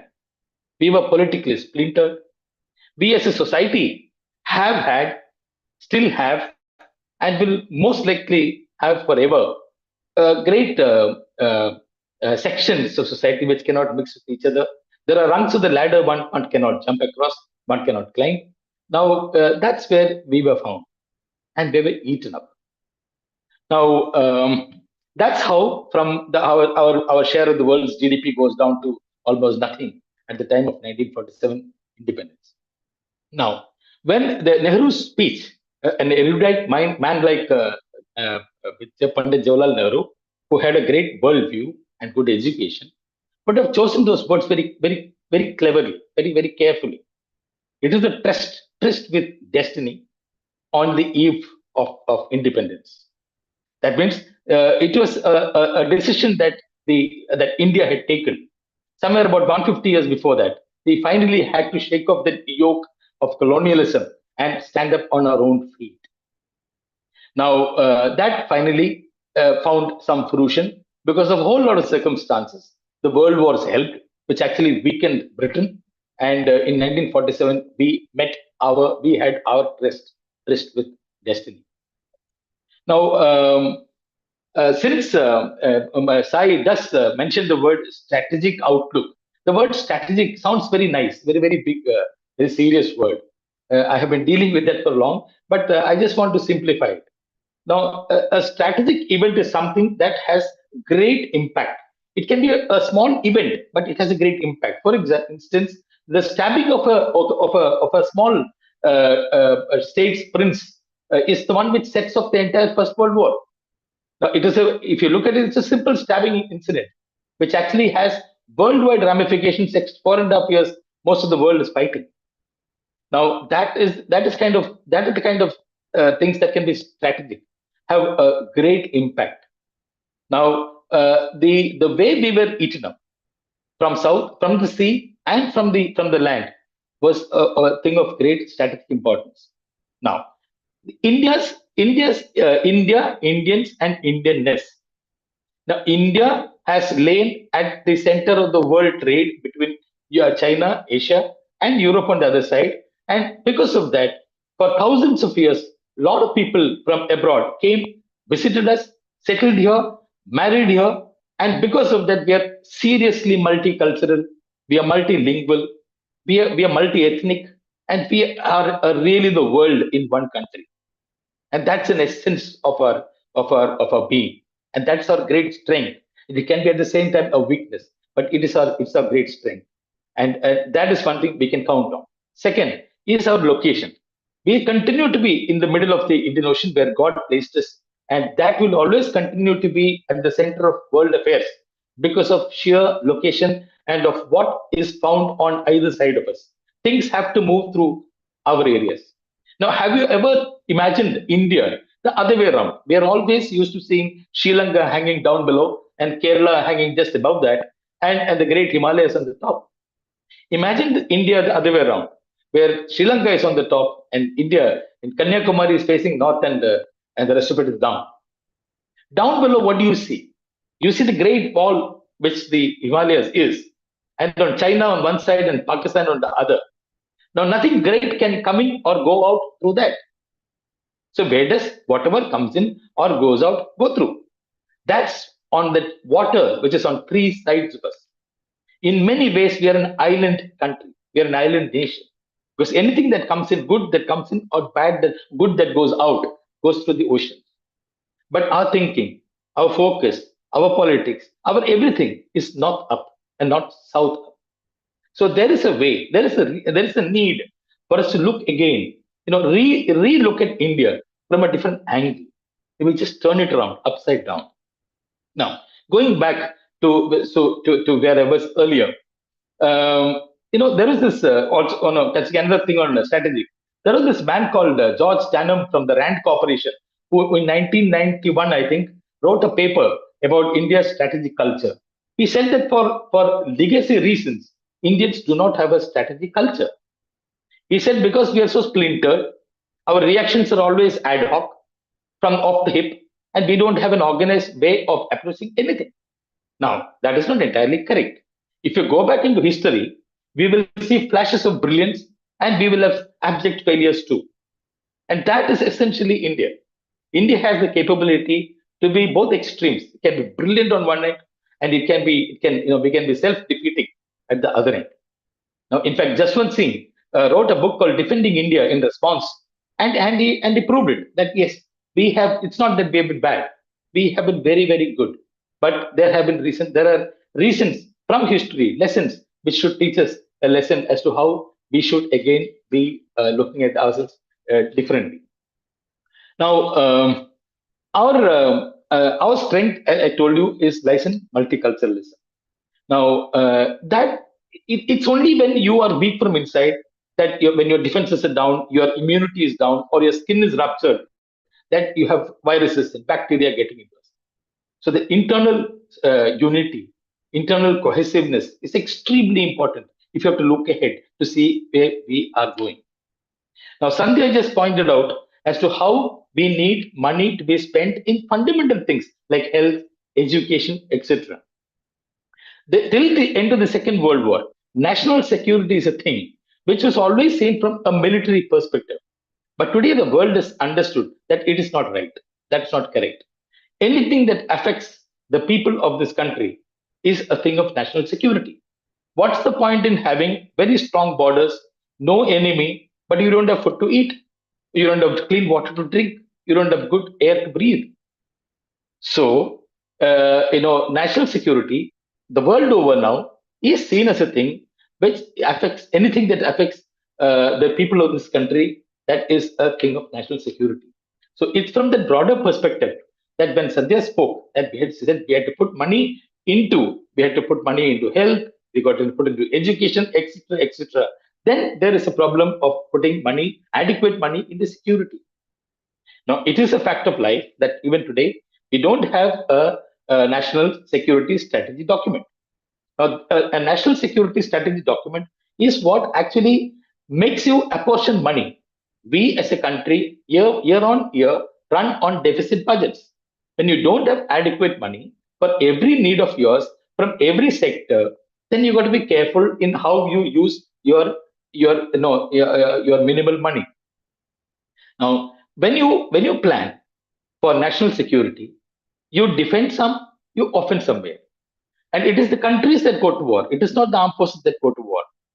Now, so you got to try everything. There are some ways where you offend using economics, diplomacy, politics, diaspora, society interactions, and in some way you got to beef up on security. You got hard power is required for surviving in the real politics of this world.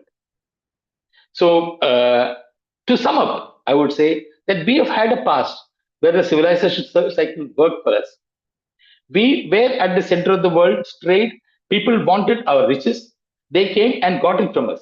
But in the same process, we did not understand how we were being also eaten up. To take a point of view of how the Central Asians went out and conquered almost every part of the world, from the Scythians to the Huns, to the Mongols, to the Turks, to the Afghans. They all went out, right from Europe to China to India to the North Africa. They conquered everything at some point in time or the other. Why? That is because they were hungry. They had nothing, and they had to go to places where there was plenty. But when they got to places where there were plenty, and there they again bend down because you go soft, and then someone else conquers you. If you look at the way of a future, let's look at how China went under Mao. China got independence in 1948, and thereafter, under Mao's leadership, the party decided to make China a great power. Today, yes, they could claim to be the first or the second power in this world. But then, how was the journey? The cultural revolution, the great the long walk and all that, they were all full of death and misery for millions of people.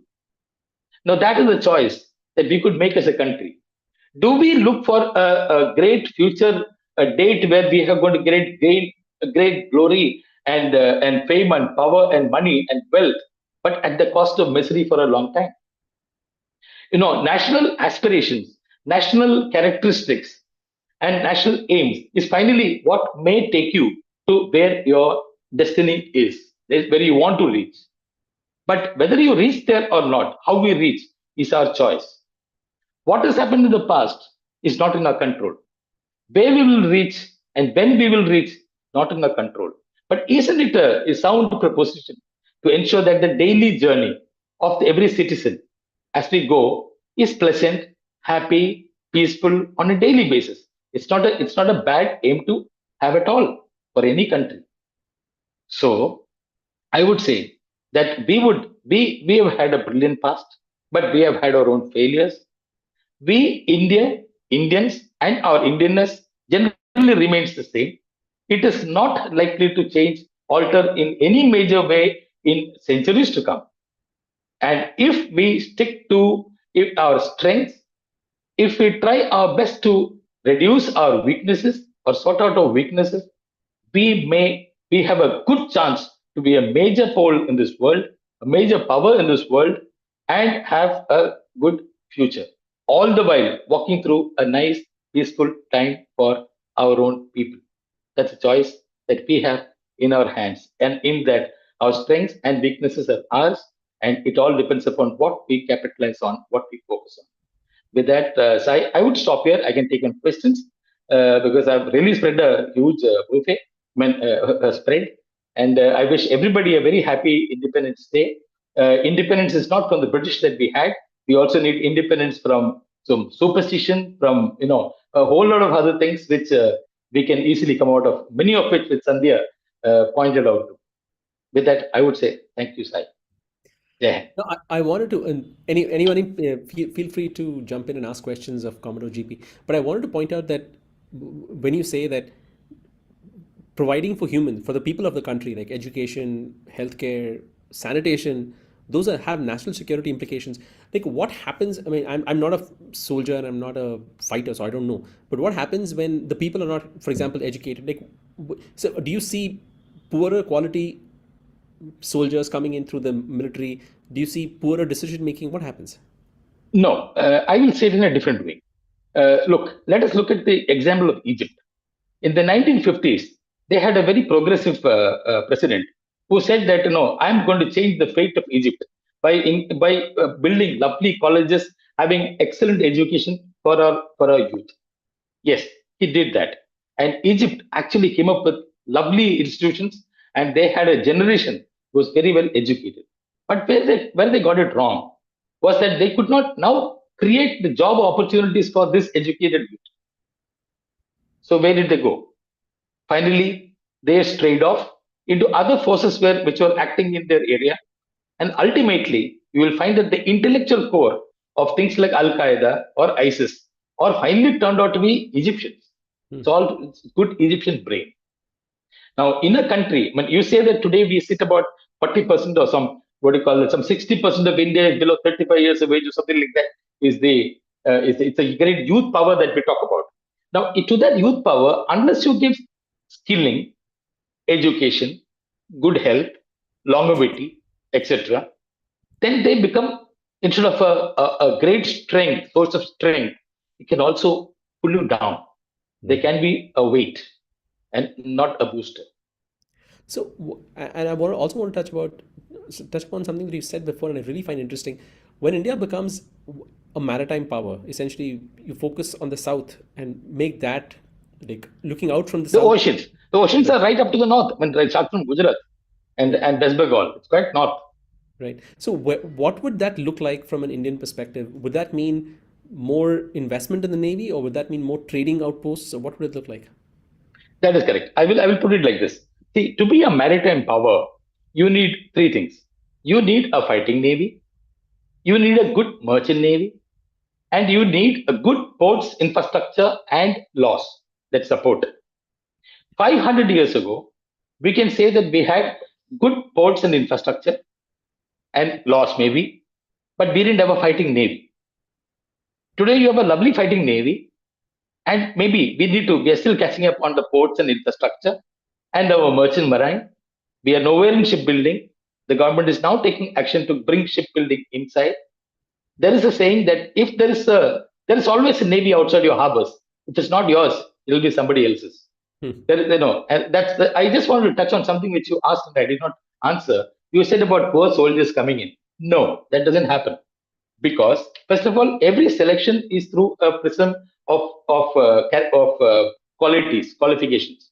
Once you take them, the system is so powerful, the system is so strong, so solid that they're trained to the necessary levels, and through continuation training, they're kept at those levels to ensure that nothing flags, everything stays there. It's a ratchet system. It's not a non-ratchet. It doesn't come down. So that way there is no problem. And India has plenty of resources to give you. Human resources plenty. So you have much to choose from. To take an example, when I went for the services selection board, which is the toughest interview probably in the world, because you cannot prepare for it. It's a group of psychologists looking at you for 5 days through innocuous activities and picking you up for certain qualities. You can't anyway fail. In those days, in my days, they used to call about 35 to 40 candidates for every week. And from that, say 5 would pass maximum. Today, same thing is done through 140 children are called. And still the same numbers pass. And on the day one, they screen out 100 and they take out another 30, 35. What has changed? What has changed is the way in which children grow up in our society. But the requirements of the armed forces have not changed. And that will never be allowed to change because technology can change, drones can come in, AI it can come in, all that can come in. But the way you die when a bullet hits you remains the same. How are you going to climb to get at an enemy? The ordeal involved in that never changes, whatever technology comes in. So the armed forces that way has no problem because you have enough resource and you have a solid selection system and a training system and a continuation training system that maintains quality. So, one final question. China was once upon a time it was the Middle Kingdom, and it used to think of itself as the one of the poles of the world. And then America has now claimed that before Trump, it claimed that mantle of being a pole around which the world revolves. Russia does the same thing. I've never heard of India having that self-image that we are. I mean, apart from the Vishwaguru thing that the government is pushing, we don't have a pole that we can put a hat on and say we demand to be heard. Why is that, and what will that do? You said in the next 100 years will be the Indians will remain Indians for the next 100 years. So, do you think that's going to change? Well, it's like this. In the world of real politics goes on hard power. No, it's a cliche sentence, but then there's no. I can't avoid it here now. That there are no friends and permanent friends, and there are no permanent enemies in the world of politics. You go to the person whom you want when you want for what you want, and leave it when you want, right? So you have to have things to give. I mean, how you were great in the past is of no use to anybody. Yesterday's laurels were yesterday's laurels. How the world looks at us to anybody is what you bring to the table today. And what promises do you hold for tomorrow? That's what gives you power. Nothing else. So you have that quality, you have that capability, you're automatically heard. I mean, the current system of the 5 veto powers and all, that was a very artificial thing created at the end of the Second World War, when the League of Nations had failed after the First World War. Then you tried the United Nations system and the veto powers in the Second World War. Today we know it's not working. So the world is yet to evolve the third system. But in that, what you can concentrate on is to use our strength, be at our best, have hard power, have enough money to give to Sandhya, to give to all those sectors, and automatically you will be heard, because it's the money, the honey, which finally brings the world to you. All right, so I'm going to leave it at that note that the velvet glove has to have hard power underneath it to push that Yes. velvet glove forward.